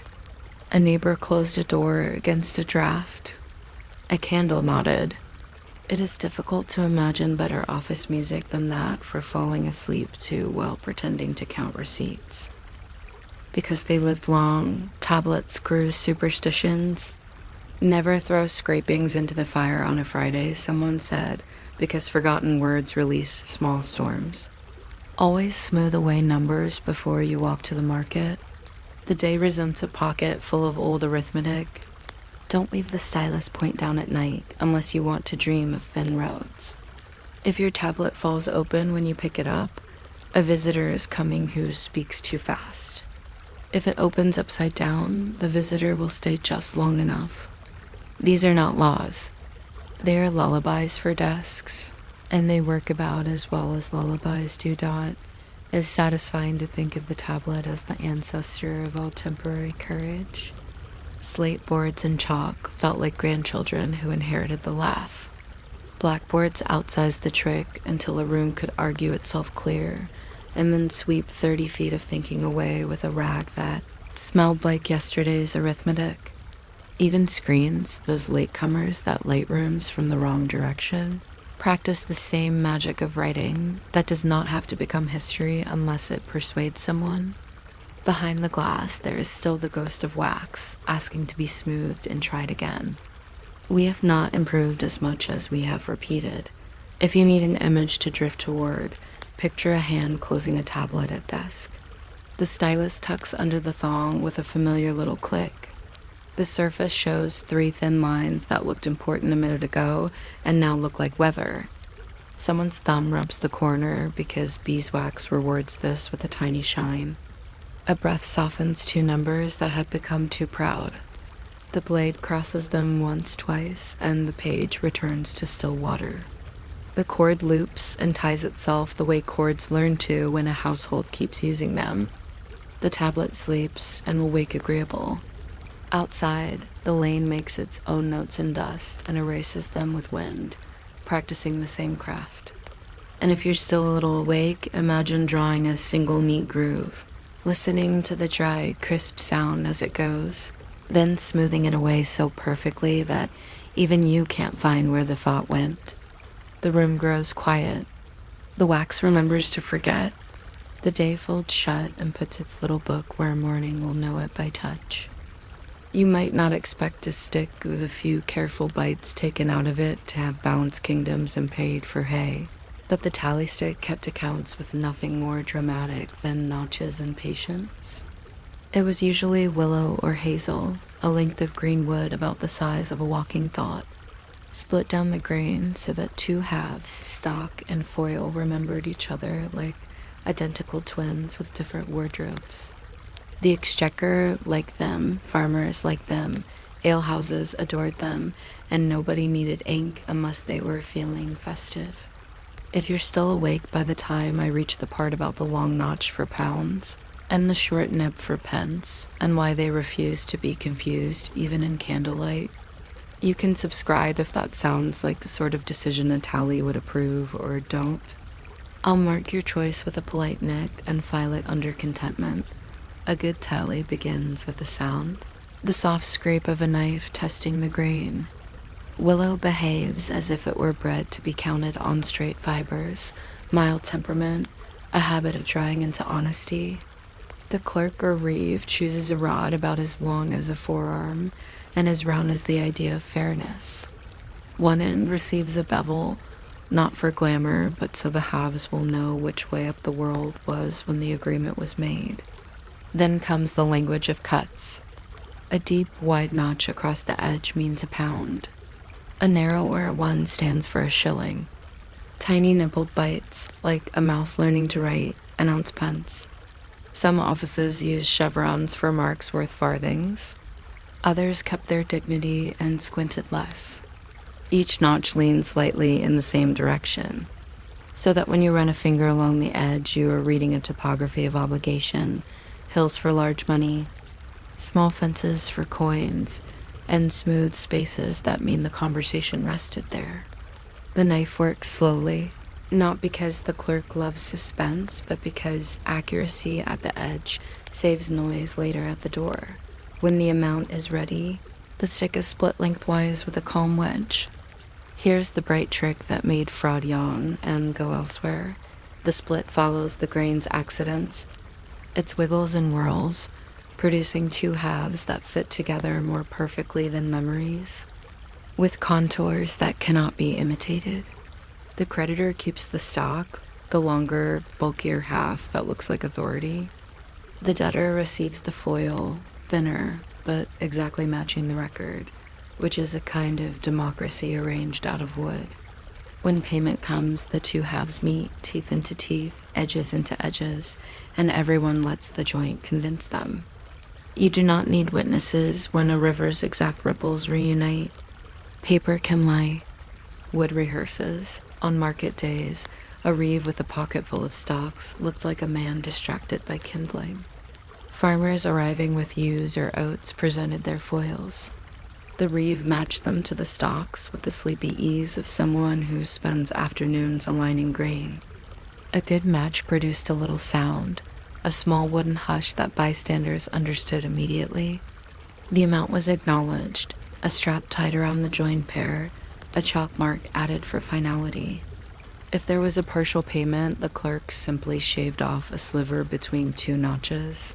The repayment converted to silence, then tied the halves again, and sent the farmer away lighter by coin and by wood. Children observing this ceremony concluded that arithmetic is something you can hold and reduce with a knife. They were not wrong. I like the rhythm tallies brought to rooms. In the exchequer, where tables were wide enough to make a clerk feel like fallow land, piles of stocks lay in bundles by the window, labels fluttering like quiet flags, sheriff of so-and-so, customs at the port where the wind is always cross, fines for woodland pigs who forgot fences. Clerks sang numbers under their breath as they cut, not for magic, but to keep pace. 1 for the pound, 2 for the shilling, little bites for the pence. Breathe, check, split. The treasurer sometimes touched the bevels with wax as a small kindness against damp. Visitors frowned at the primitiveness until they watched two halves meet with an obedience no ledger could imitate. A tally is both receipt and log. It opens only to its other self. Outside the offices, sticks lived looser lives and did not mind. In alehouses, the tavern keeper kept a tally in the form of a door lintel, and each customer had a vertical column of nicks. Drink now, pay after sharing. The wood above a cheerful room learned local arithmetic. When the account was settled, the top inch of homemade notchwork was planed smooth again, a small amnesty issuing from a borrowed tool. Ship chandlers kept gravy-colored stocks for ropes and salt beef, because sailors paid in pieces from the future. Shepherds used sheep bone as tally when wood was damp and pockets full. The ribs of a winter's stew became spring mathematics. A midwife carried a tiny tally that measured visits owed with the same stern kindness she measured pulses. The wood grew smooth near the end where hands held it, and promises stopped misbehaving. Because tallies stood halfway between tool and story, they collected beliefs the way sleeves collect burrs. Never cut a tally against the grain, people said, or agreements will splinter. Never burn old tallies on a windy day unless you want news to escape. Always mark the bevel on the debtor's side if the moon is new. It encouraged money to grow toward the right person. Some offices turned the bevel toward the north for debts and toward the south for dues. This made no monetary sense and every navigational sense when shelves filled up like hedgerows. A clerk learning the craft discovered soon enough that a consistent superstition is simply a filing system with manners. Notches may sound like guesswork, but their proportions had an artisan's stubborn exactness. The pound cut crossed the entire face of the stick at an angle and was as wide as a fingernail is honest. The shilling cut was smaller and set at the same angle, aligned like obedient cousins.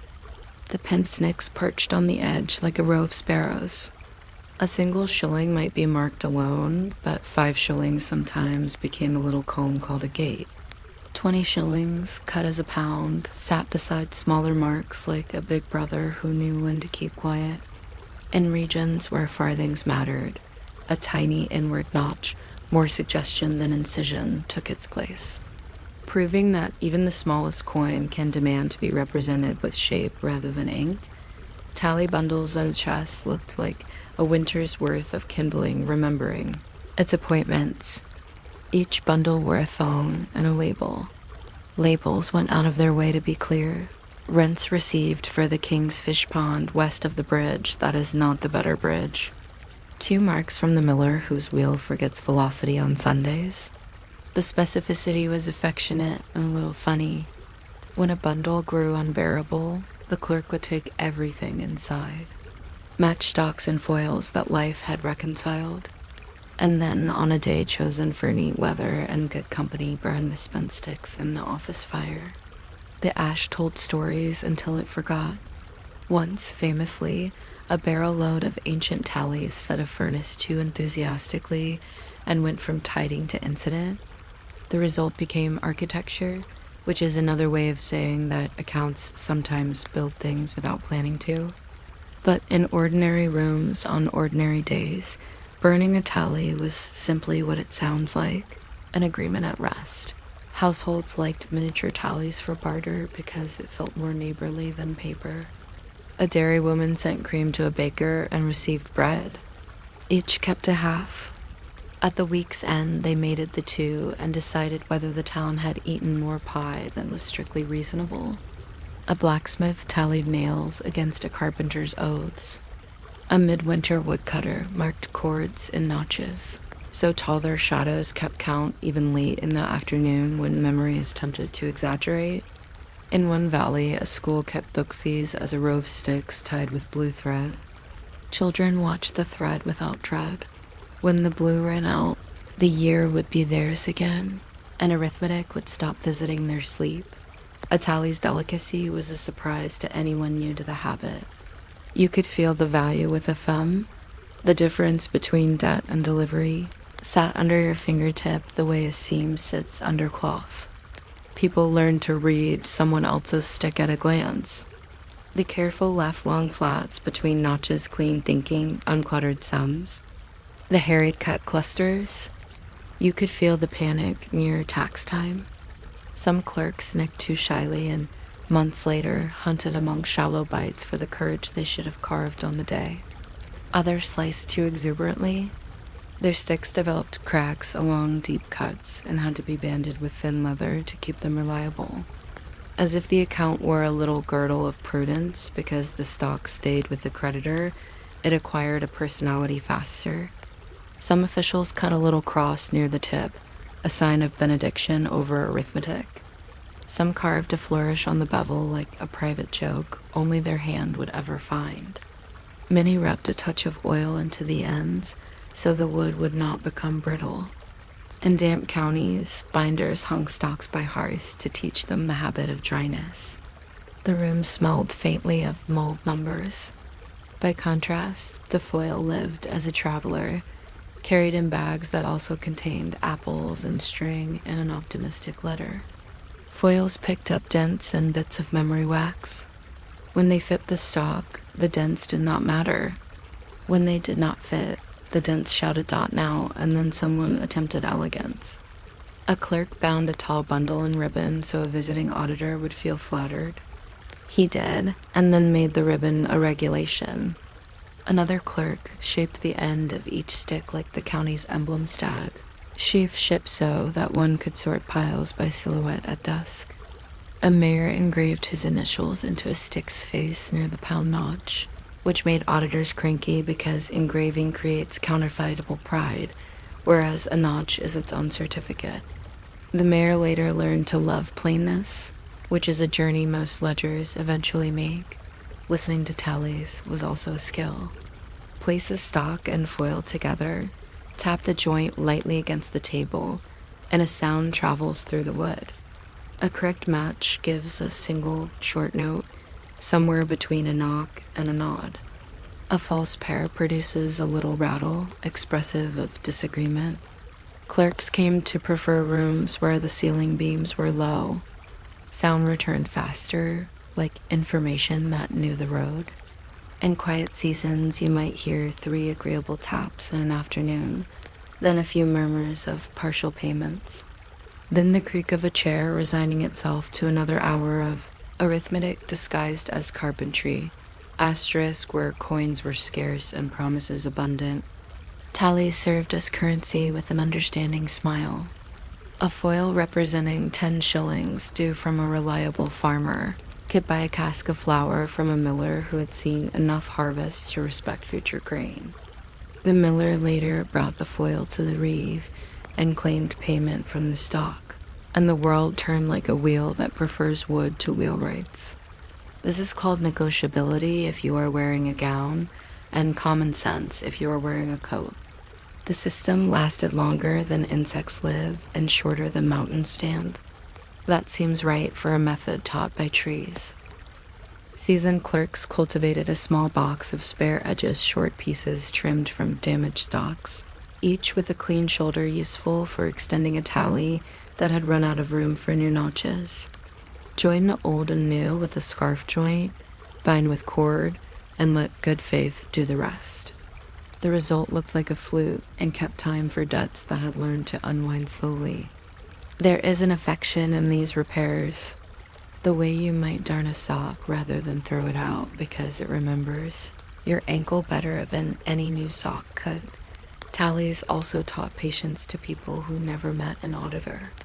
A mother passed a child's chores as a row of nicks on the mantel. A husband marked evenings promised for mending hinges and did some of them. A neighbor without a clock tallied kettle boils on the hearth brick to remind herself when to turn cheese. The brick later went outside with its ticks facing the wall to become an entirely different sort of memory. Even arguments met wood, 2 cuts across the edge where words surged too far, then a smoothing of the finger along the blank between them. There are worse household technologies. I like to think about the knife itself, because tools keep a kind of diary. A tally knife was not fancy. It was the same small blade that pared quills, peeled apples, and convinced stubborn cork to behave. The handle picked up a shine near the thumb. The edge, honed on a stone that remembered 3 rivers, learned the exact depth needed for a shilling and resented being asked to be theatrical. When the knife dulled, the notches grew fuzzy.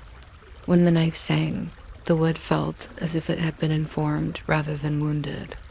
Clerks had one advice they gave apprentices without mentioning philosophy: cut like you mean to agree with yourself later. There is modest science hiding in the sticks.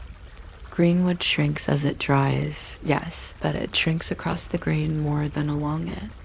Therefore, the split halves continue to match as general shape changes. Moisture swells, but a bevel still points to north. A notch remains the shore of an idea, and the unique fracture line, the wiggle that makes forgery foolish, stays. Faithful because even ambitious humidity cannot rework geology. When you marry halves months later, they meet along that old lightning path with a candor no signature ever owned. A lawyer might object that signatures can be witnessed. The tree replies that wind witnessed this dot museum's own tallies, and they sleep under glass with a self-respect that paper envies. Some are burnt at one end because winters were long. The other ends keep their arithmetic. Some wear old soot like a suit and still carry the bevel's little smile. If you look closely, you can sometimes see the shadow of the splitting, a tiny ridge where the grain shows its line. The labels have mostly wandered off to become birds' nests, which seems right. Accounts should eventually translate into song. If you doze in front of a case long enough, a guard will cough politely and you will apologize. And neither of you will admit that the little notches make a better lullaby than most recordings. The last pleasure is thinking about how the tally spoke without words. The stock on the shelf near the window said, "We will settle when the road dries." The foil in a pocket said, "We will settle as soon as the pig is." Persuaded, the meeting of the two said, "We have settled," and a string tied around them said, "We will remember that we have settled until the ash remembers for us." You can fall asleep to that sequence quite respectably. Imagine a clerk at desk, hand smelling of willow, tying together a day's worth of reconciliations, the ends of the thongs making gentle shapes. The room grows quieter because numbers have chosen to sit down. The knife rests, edged toward its own handle as if it were listening. A small fire offers to tidy what is finished, and the stick accepts the invitation without drama. Tomorrow there will be more wood, more edges, more nicks that look like birds on a wire. Tonight the shelf is lighter by exactly the weight of worry removed. If you drift now, the last thing you might hear is the soft, convincing click of two halves meeting a wooden yes, and after that only the steady breath of a room that has done enough counting for one evening. You might not expect a two-bellied glass with a throat too narrow for impatience to have arranged ship watches, kitchen loaves, sermons, and naps, but the hourglass kept whole towns on speaking terms with time by simply letting sand practice falling. Two bulb chambers met at a small passage that never learned to hurry. When the upper belly emptied, the lower one felt wiser, and somebody in the room, cook, monk, helmsman, lawyer, turned the whole creature over with a little sigh, like signing a modest treaty. If you're still awake by the time I reach the recipe for sand that isn't really sand, and why crushed eggshell thinks of itself as punctual, you may subscribe or not. The glass will keep doing gravity's notes either way, one grain at exactly a time. The glassblower begins with a gather, which is a lump of molten intention the color of sunrise you can hold on a pipe. He rolls this against a marver until heat looks like obedience, then breathes a small, patient world into being. A bulb appears, rounder than a reason. Another gatherer arrives for the second bulb. The trick is the neck, the isthmus where time must negotiate. A drawn capillary becomes the passage. It has to be narrow enough that grains learn humility and wide enough that they do not sulk into clogs. Apprentices ruin months by producing throats that show off. Masters produce throats that forget themselves. When the two bulbs are joined, the seam is teased to smoothness with a whispering flame. Afterwards, you cannot find where the hour learned to be two and then is quality. The bare glass waits on a rack, mouths pointing in opposite directions like a friendly argument. It will not be called an hourglass until somebody asks. It to measure sand is less romantic than it sounds and more ceremonial than it looks. True beach sand is a gossip of sizes and shapes. It drifts, it clumps, it remembers storms, and hourglasses hate it for all the same reasons that floors do. Good sand is ground to sameness, sifted through sieves that speak in numbers, washed of its opinions, and sometimes roasted to persuade humidity to change its mind. Pearl ash, eggshell, scorched marble, powdered pumice, these all try out for the role of grain. Chemists who weren't officially born yet added lead shot as a test and found it too authoritative. The best mixture, in some kitchens of time, used crushed eggshell for lightness, powdered marble for glide, and a pinch of powdered burnt bone, because tradition likes an ingredient that sounds like a story. The grains are sieved once for size, again for sulkers, a third time for romance, and finally poured into the upper chamber through a paper cone that knows how to be patient. A bit of parchment sometimes slides inside the neck like a funnel's whisper to keep rebellious grains from scratching. When the load feels right in the hand, neither heavy like a worry nor light like an excuse, the glass is sealed. Waxes have their loyalties. Beeswax is warm and forgiving. Pitch is stubborn and weatherproof. Resin smells like a chest that knows secrets. And a smear of varnish over all makes the joint forget drafts. The first test happens with a chair. Put the glass on a flat plank, turn it, sit and listen. A good hourglass breathes in a steady hush you can almost count, a thread of sound like a distant spill of millet. A poor one coughs, grains catch on the seam, then tumble over themselves into a miniature landslide that makes cooks roll their eyes because bread behaves exactly like that before it is told who's in charge. Some makers nudge the throat with a heated needle, the tiniest widening, as if teaching a cat to use a door left the right amount ajar. A stroke of tallow on the inner neck becomes a rumor among grains that friction is not fashionable. When the last grit falls, the maker marks the time with a rope of minutes he trusts sundial and water clock, the relentless patience of a monk counting breaths, and then he files the base a shade, nudging the speed. A foot shaved thinner here slows the hour by leaning shadowward. A pad glued under the opposite side makes it hurry. The glass does not mind being tuned with such homely physics. It spends the rest of its life accepting small furniture adjustments from earnest people in houses. The hourglass joins the family without ceremony. It arrives on a shelf among spoons and a painted plate, and within a week, everyone is addressing it by function. Turn the small one, says an aunt when the eggs need 7 minutes worth of confidence. Turn the thick one, someone else says when the boy is told to practice psalms without arguing with corners.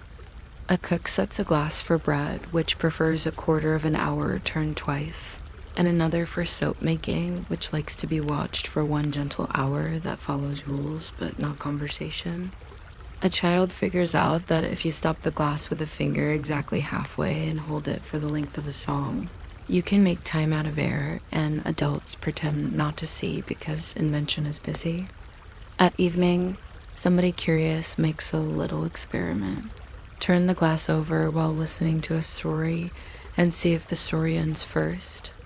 It rarely does, and then the glass becomes an obligation to a second chapter. Monasteries use the hourglass the way birds use dawn, reliably but with no fuss. A brother assigned to the refectory watches a half-hour glass during meals, so the soup remains humble. In the scriptorium, a scribe flips a small 3-minute glass after dipping a quill. It tells ink to be certain before it allows a page to pile. The librarian keeps a tall hour in a window to remind readers that studies, like beans, become better when you leave them alone for the right interval. The infirmarian uses a quarter glass to space doses of broth for the feverish. Nobody questions a device that listens to gravity for a living. Visitors notice that the hourglass softens the mood of a corridor. It takes the sharpness out of orders, because you must wait for a decent moment to turn it. You cannot hurry a glass without breaking it, and monks enjoy the theology of that. The law courts appreciate a medium glass for speeches. Lawyers adopt a tone that fits within the fall of grains. The sand's steady descent embarrasses rhetoric into shape. A judge tips the glass at the beginning of argument and, when the last grain falls, decides that the last sentence is either finished enough or finished forever. A wit trying to be noticed once brought a double glass to imply his learning ran to overtime. The bailiff took the second bulb away like a contraband optimism, and the court ran on schedule for a whole season afterwards. In tailor shops, a small glass keeps dye on the cloth no longer than a color requires. And in schoolrooms, a mean little 3-minute glass times children reciting multiplication so that mercy remains quantifiable. In private rooms, the same little glass tells tea leaves when to pretend they were always this aromatic. And nobody minds the ritual repeating because repetition is the polite word for comfort out at sea. The glass becomes a metronome with authority. The ship's half-hour glass stands near the helm, nested in a wooden frame with cheeks of oak so wind cannot snatch it by surprise. A boy assigned to time turns it as the bell strikes. 8 half-hours make a watch, and 8 bells tell the sea that humans have divided night into edible pieces. The grains fall at the same pace whether the ship leans, which is sententious, but sailors forgive morality and tools. Tar and salt cross the frame. Lines knot themselves near the base because hands have learned the same place to grab for generations. On foggy runs, the helmsman listens to sand when he cannot trust horizon. The hush of falling is a heartbeat with less commentary. The glass fogs in cold and clears as breath insists, and there is an affectionate superstition that fog sand falls slower because the sea is thinking. Nobody studies it hard because the results would be disappointing and therefore unnecessary. Ships carry several glasses, half hour for watches, quarter hour for experiments, big hour for cooking beans hard enough to outlive a gale. The half hour sometimes falls behind in very damp weather, so sailors bake the glass gently beside the galley fire, rotating it like a small piglet that is only supposed to become warm on the surface. When the sand runs too fast, someone gives it a sip of air, a wiggle at the neck that resets morale. A famous captain once had a glass with a pleasant hesitation at the 3-minute mark. He used it to time the interval between cannon volleys and became known for a rhythm the enemy misread as generosity. Back on shore, the same glass timed porridge for grandchildren, and never told them about the war in its throat. Town life grows dotted with glasses, as if each shop has adopted a pet hour. A barber keeps a 5-minute glass to judge lather's readiness, flips it when he spreads foam, and knows by the last grains that cheeks have agreed with the plan. A printer uses a small one for ink tack, rolling the roller once for every dozen sand falls. He doesn't explain this to visitors because it sounds like witchcraft to people who prefer machines, and besides it is just habit-preserving quality. Apothecaries enjoy glasses because they make time granular enough for a pill to believe in. A patient receives drafts that feel like intervals rather than alarms. In bakeries, the hourglass stands near the oven door where flour writes opinions on everything. A 5-minute glass for opening and turning, an hour for proofs. A 20-minute trial that the baker calls the glass of doneness, as if bread were a student with office hours. The humor of the hourglass is dry by nature. People turn it to make a point, then realize the point will take as long as the glass wants. An argument that begins with a flourish quiets halfway because everyone is watching a long slope develop, and it feels rude to shout at geometry. Time on a rope, the mechanical clock arrives in towns and installs faces on towers. The hourglass stays on tables and does not envy height. It refuses the minute hand's habit of stabbing straight up. It wears no face and still manages to tell the truth. A bell can be rung by confidence. A glass cannot be wrong except by design, and design can be forgiven by filing a foot. Maintenance turns out to be pleasantly domestic. Dust creeps inside through the seal's vanity. A careful owner warms the joint, renews wax with the flat of a knife, and tells anyone watching that the same procedure keeps boats and marriages afloat. If grains start to cake because humidity suspects a party, the hourglass receives a winter by the stove, then a patient tapping with a feather to loosen clicks. A gentle rap with a fingernail on the throat becomes a dialect meaning, dear, cooperate. In households where everyone graduates from worry, old glasses migrate to mantles and sit there reflecting windows. Their sand falls once a holiday when children demand to count together and prove that family agreement can make an hour arrive sooner. There are trick glasses, and they have no remorse. An eternal glass loops grains invisibly through a hidden conduit, so it looks like time forgets to end. People admire it the way they admire fountains that never run dry and eventually realize it gives comfort to coffee tables rather than to lives. There's a double hourglass with a twist in the middle that causes sand to fall in spirals like cousins, who make an entrance on staircases. It is nothing for accuracy and everything for gossip. The jokers make a glass that contains a little wooden fish, which behaves like a contradictory thought. It travels upward as sand travels downward and offers to judge patience by the number of times you check whether that can possibly be happening. The proper hourglass looks on indulgently and keeps doing the only trick it knows, which is better. In sick rooms, the hourglass becomes a nurse and a confessor. A doctor marks swallow when the sand is there, and the patient waits for that exact small delta where stream becomes drift. The medicine tastes no better for being timed, but feels less random. Someone measures a fever by placing a wet cloth on a brow for one fall, and then exchanging it, which produces a pace you can sleep to.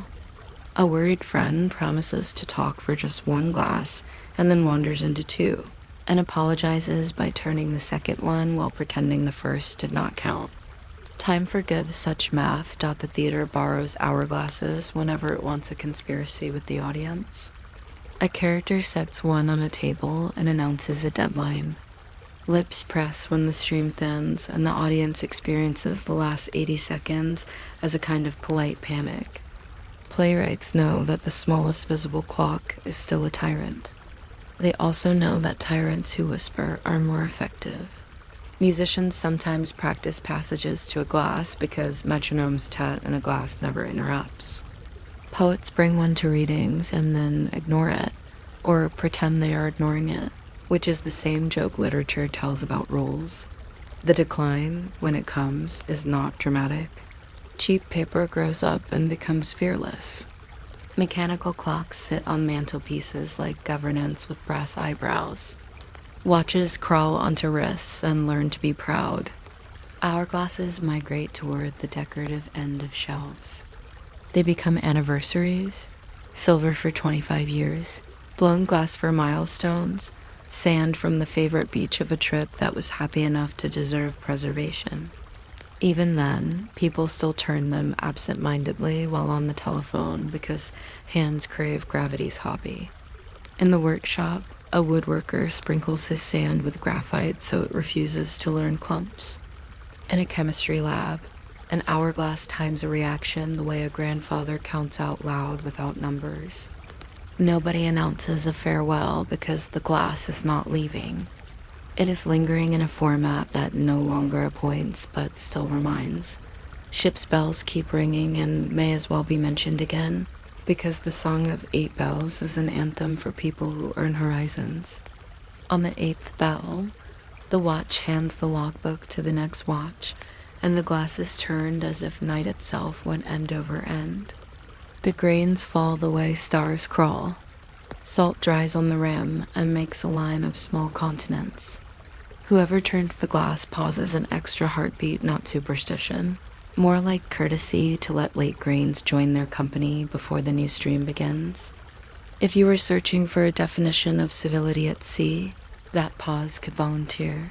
A last glance backward finds the workshop once more. The blower holds a midpoint bubble to the light and squints as if asking it whether it plans to be a friend. In his bench drawer lies a folded scrap of paper labeled 1 hour flat, half hour if wedged, and 3 minute for eggs if you remember to hum. He keeps a pewter spoon for funnel and a feather for persuasion. His dog has learned that when the neck is heated, the room smells like resin and the human doesn't move much. This is nap time. He does not mark the glass with numbers. He trusts the weight of it in the hand, the sound of it when set down, the hush of it when grains decide to behave. The first customer who buys it will call it my good hour, and it will not argue. The sands will travel from upper to lower thousands of times, quietly staging gravity for people with things in the oven or ambitions in a ledger. If you need a picture to fall asleep to, let it be this: a window admitting slow weather, a table with a book closed on purpose, an hourglass already half committed. You lift it by the waist the way you would lift a bird you respect, turn it in a single confident arc, and set it down so the base kisses the wood exactly once. The stream begins like a conversation between two careful friends. You watch for a while and then discover that the grains no longer look like separate decisions. They have become a pale ribbon that arranges calm. When you glance back later, a conical little mountain stands where time has agreed to rest, and on its peak, one last grain hesitates theatrically, thinking about being first in the next world. You leave it to its small pride, close your eyes, and feel the room follow the glass toward quiet. Somewhere, a bell says a number that isn't arguing. Somewhere else, a cook touches dough and knows. You are free to do nothing at all until the last grain is ready to admit it has arrived, and by then, mercifully, you will not be listening. You might not expect a strip of char at the edge of a small flame to have opinions about conversation length, but the wick always did too long, and it smoked like a bored uncle, too short, and it sulked in a blue whisper. People learned to trim light the way gardeners prune roses, only with snuffer scissors instead of shears, and with the polite goal of stopping soot from writing memoirs on the ceiling. The house revolved around this little maintenance. 6 or 7 blinks a night, lift the lid, nip the wick, tap the crumbs into a tray, listen to the flame sigh, and behave. If you're still awake by the time we reach the part where a pair of scissors keeps the peace better than a dozen sermons, feel free to subscribe or not. The lamp will keep minding its manners in either case, and the room will look equally pleased. A lamp begins with fuel that remembers plants. Olive oil tastes of hillsides that were brave enough to stand still for centuries. Whale oil used to arrive with the long patience of the sea, and it left a whiff of arithmetic behind it, accounts of voyages worked out in the nostrils. Tallow is democracy rendered. Everybody's kitchen saving a little fat until it discovered it could be a light if it accepted a wick's assistance. The oil sits quiet, heavy as good advice, and the wick delivers it to the tiny country where fire can live. Linen wicks are neat, twisted to a compact cord that raises fuel by capillary stubbornness. Cotton wicks are friendlier and mushroom at the top like a philosophy graduate.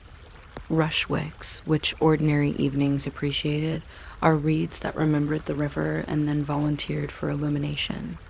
In a rushlight, the dried core of a marsh plant is dipped in tallow and clamped in an iron. Jaw that looks like a blackbird elected to hold an opinion. The flame is slender, resolute, unassuming enough for mending, for musing, for a room to remember it as a room. Wicks, left to themselves, grow slightly foolish. The upper end drinks fuel, chars, and curls into a little black cap called a snuff, a word that in this house doesn't mean what it means in a handkerchief. The cap interferes with the flame's appetite for air. Smoke wanders out like gossip. The light dims and goes orange at the edges like bread that stayed in conversation too long.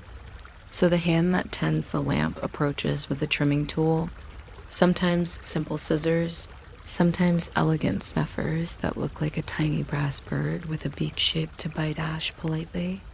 These have a box on one blade where the char falls, and a point that can lift and shape, a hairdresser for combustion. A gentle nip restores the flame's geometry. A little knock on the snuffer's hinge empties ash into a saucer that becomes, over an evening, a minor history of corrections. No speech improves a room as quickly as this one small act. Ash away, light toward. Trimming is not quite a science, and happily not quite an art. It is housekeeping that learned to purr. A lamp burns best with a wick trimmed to the width of a barley grain, and lifted just enough to remember ambition. Less and the flame dines on itself, more and it throws smoke that argues with the eyelashes of anyone nearby. People carried a sense of the right length around with them, like the knowledge of which step in a staircase creaks. The mother trimming a wick in a back room did so while talking about laundry, and the flame thanked her without interrupting. In ends the drawer kept a row of snuffers on the counter like a choir.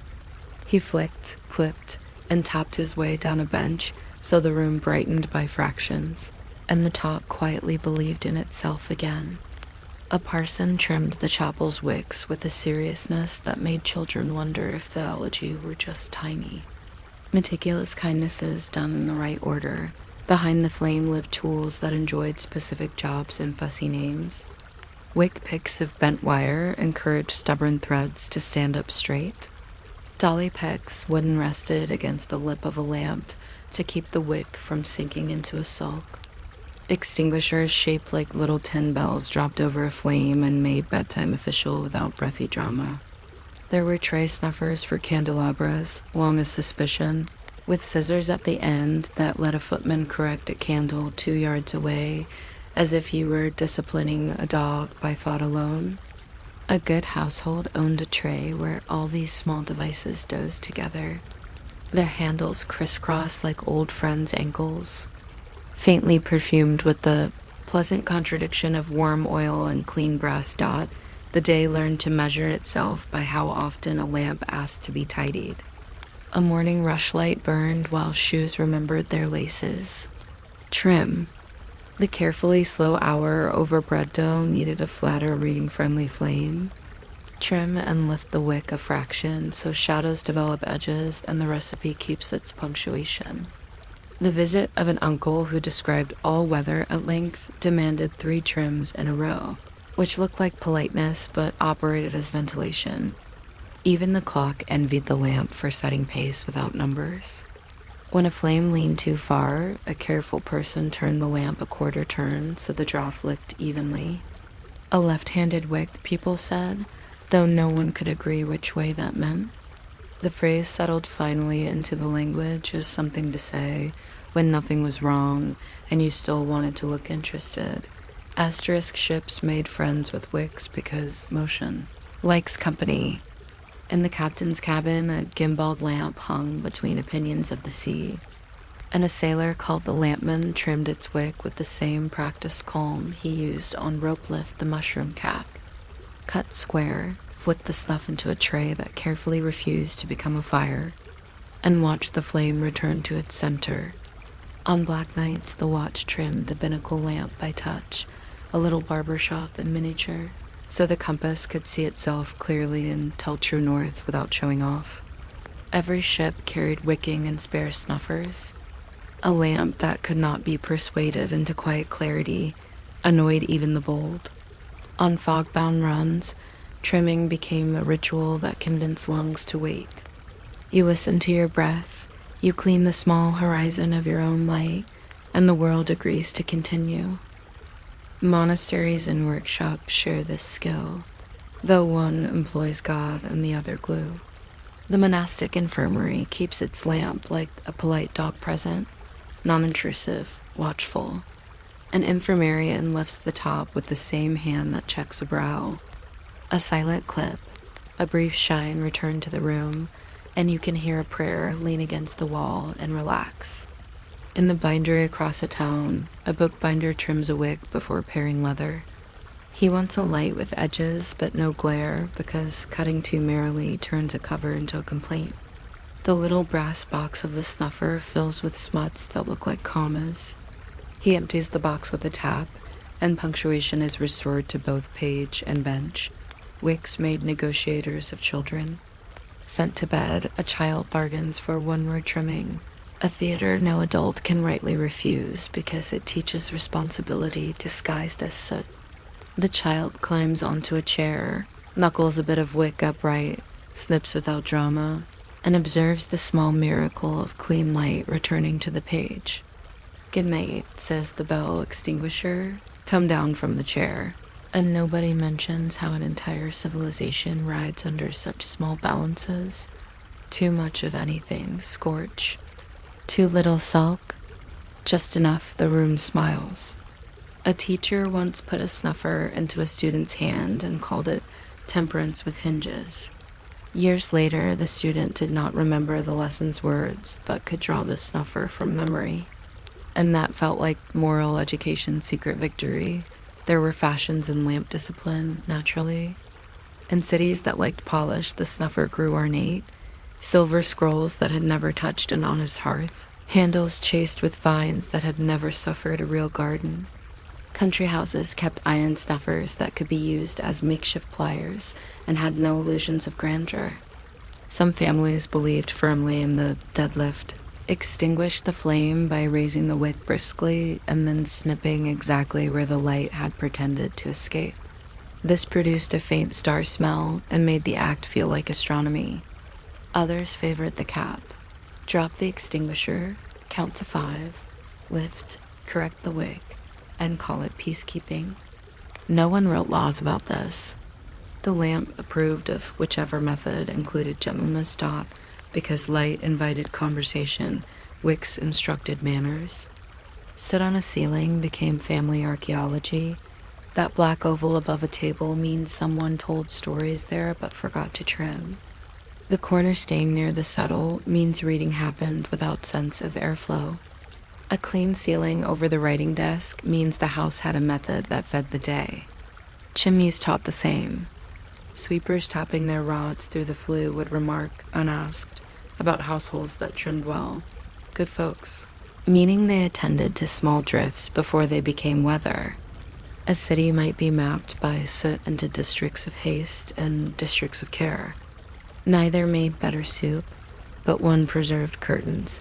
There were small superstitions, none of them harmful and most of them domestically wise. Never trim wicks with a knife that also cut cheese. The flame will remember and complain in curds. Trim toward the door to invite news. Trim toward the window to invite weather. Trim toward the hearth if you want the house to keep its secrets. Always snuff with the bell before the first thunder in spring, or the summer will be cranky. Do not burn the trimmings on purpose. They have already tried being fire today. Keep one rushlight for storms, because storms like old technology. Keep one spare snuffer in the drawer with the string, because string finds all lost things. Nobody swore by these, but everybody smiled at them. And the smiling was honestly the point.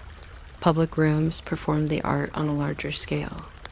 A theater had a lamplighter's ladder and a gang of boys who carried snuffers on poles like instruments. Before performances, they walked the aisles trimming with solemn speed so the chandeliers would imitate daylight without remembering smoke.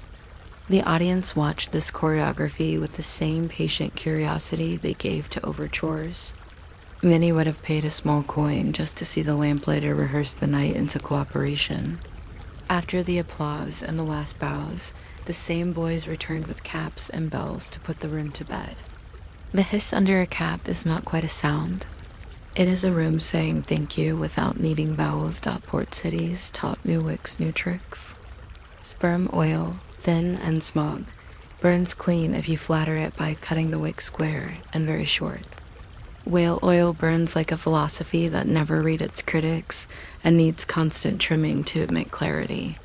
Colza oil from turnip seeds burns, well, but smells like an honest field and thus annoys parlors that preferred the fiction of roses. Mineral oils arrive later and behave like cousins who move into town with technology in their pockets. Bright, insistent, smoky if you treat them like anyone else. The snuffer remains democratic. It trims the proud and the humble with equal calm. The flame returns to center. The room forgives industries and centuries because light has remembered how to behave. Asterisk time, of course, invents matches and gas and electricity, each more eager than the last to outsource household patience. Gas mantles glow with the silent confidence of people who have never met wind. Electricity throws light into corners and calls it a day. The snuffer tray retires to the mantle and explains itself to no one. But even now a candle will wander onto a cake or into a power cut and remind a house that flame has requests.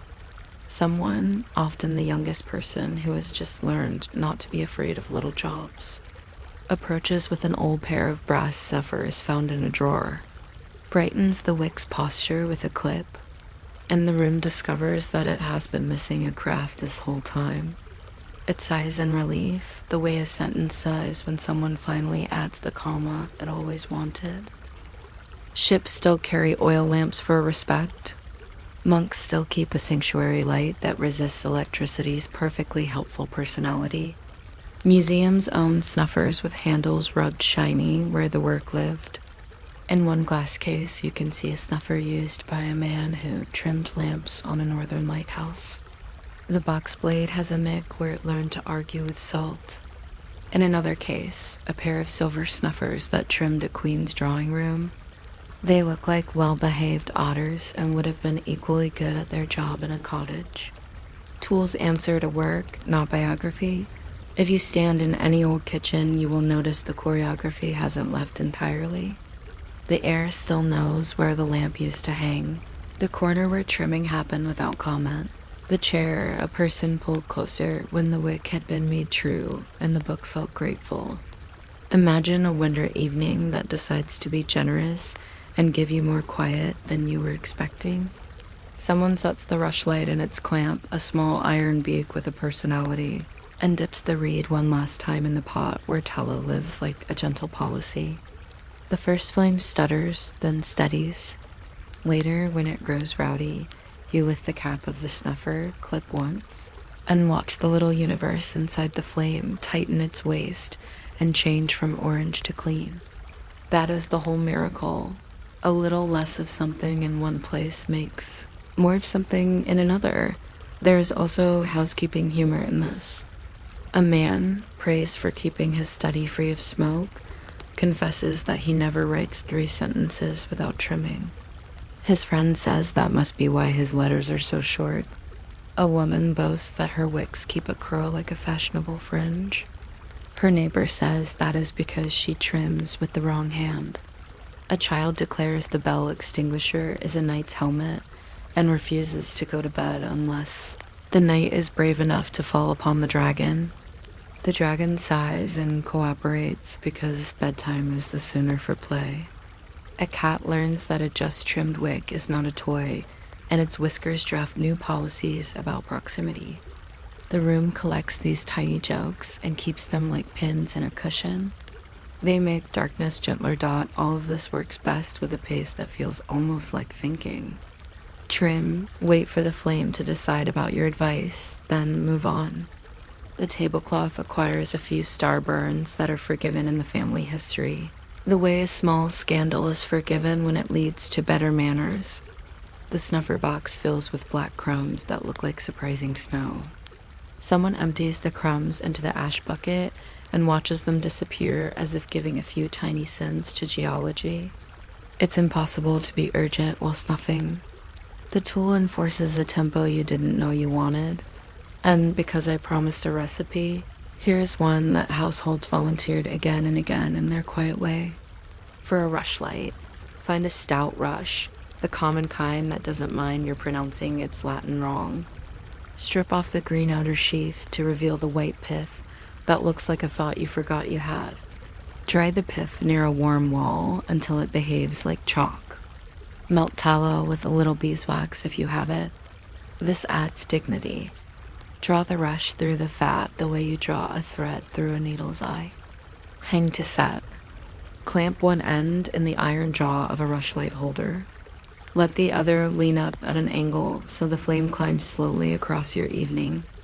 Trim with the smallest scissor you own whenever the light looks philosophical instead of practical. The flame will not read to you, but it will listen while you read to it, which is almost as good. The last thing I like about wig trimming is that it gives an ending without being an ending. You can close a book or let it slide face down like a polite animal. You can say, "That's enough for tonight," and the flame agrees. The little bell extinguisher drops its cap, a small muffled goodbye. The air stops charring adjectives. You catch the scent of warm brass cooling, and someone says the thing that always gets said, "We'll finish it tomorrow," and tomorrow arrives when it is ready, which is a lesson lamps have taught for longer than lamps have wanted credit. If you are still awake, you can listen to the room complete its exhale, wicks trimmed and quiet, snuffers clean and return to their tray, fuel settled, windows drawing shapes from the dark like stitchwork. You pull a blanket up and imagine a flame that keeps its balance all night without your help. and the thought is gentle enough to leave unfinished.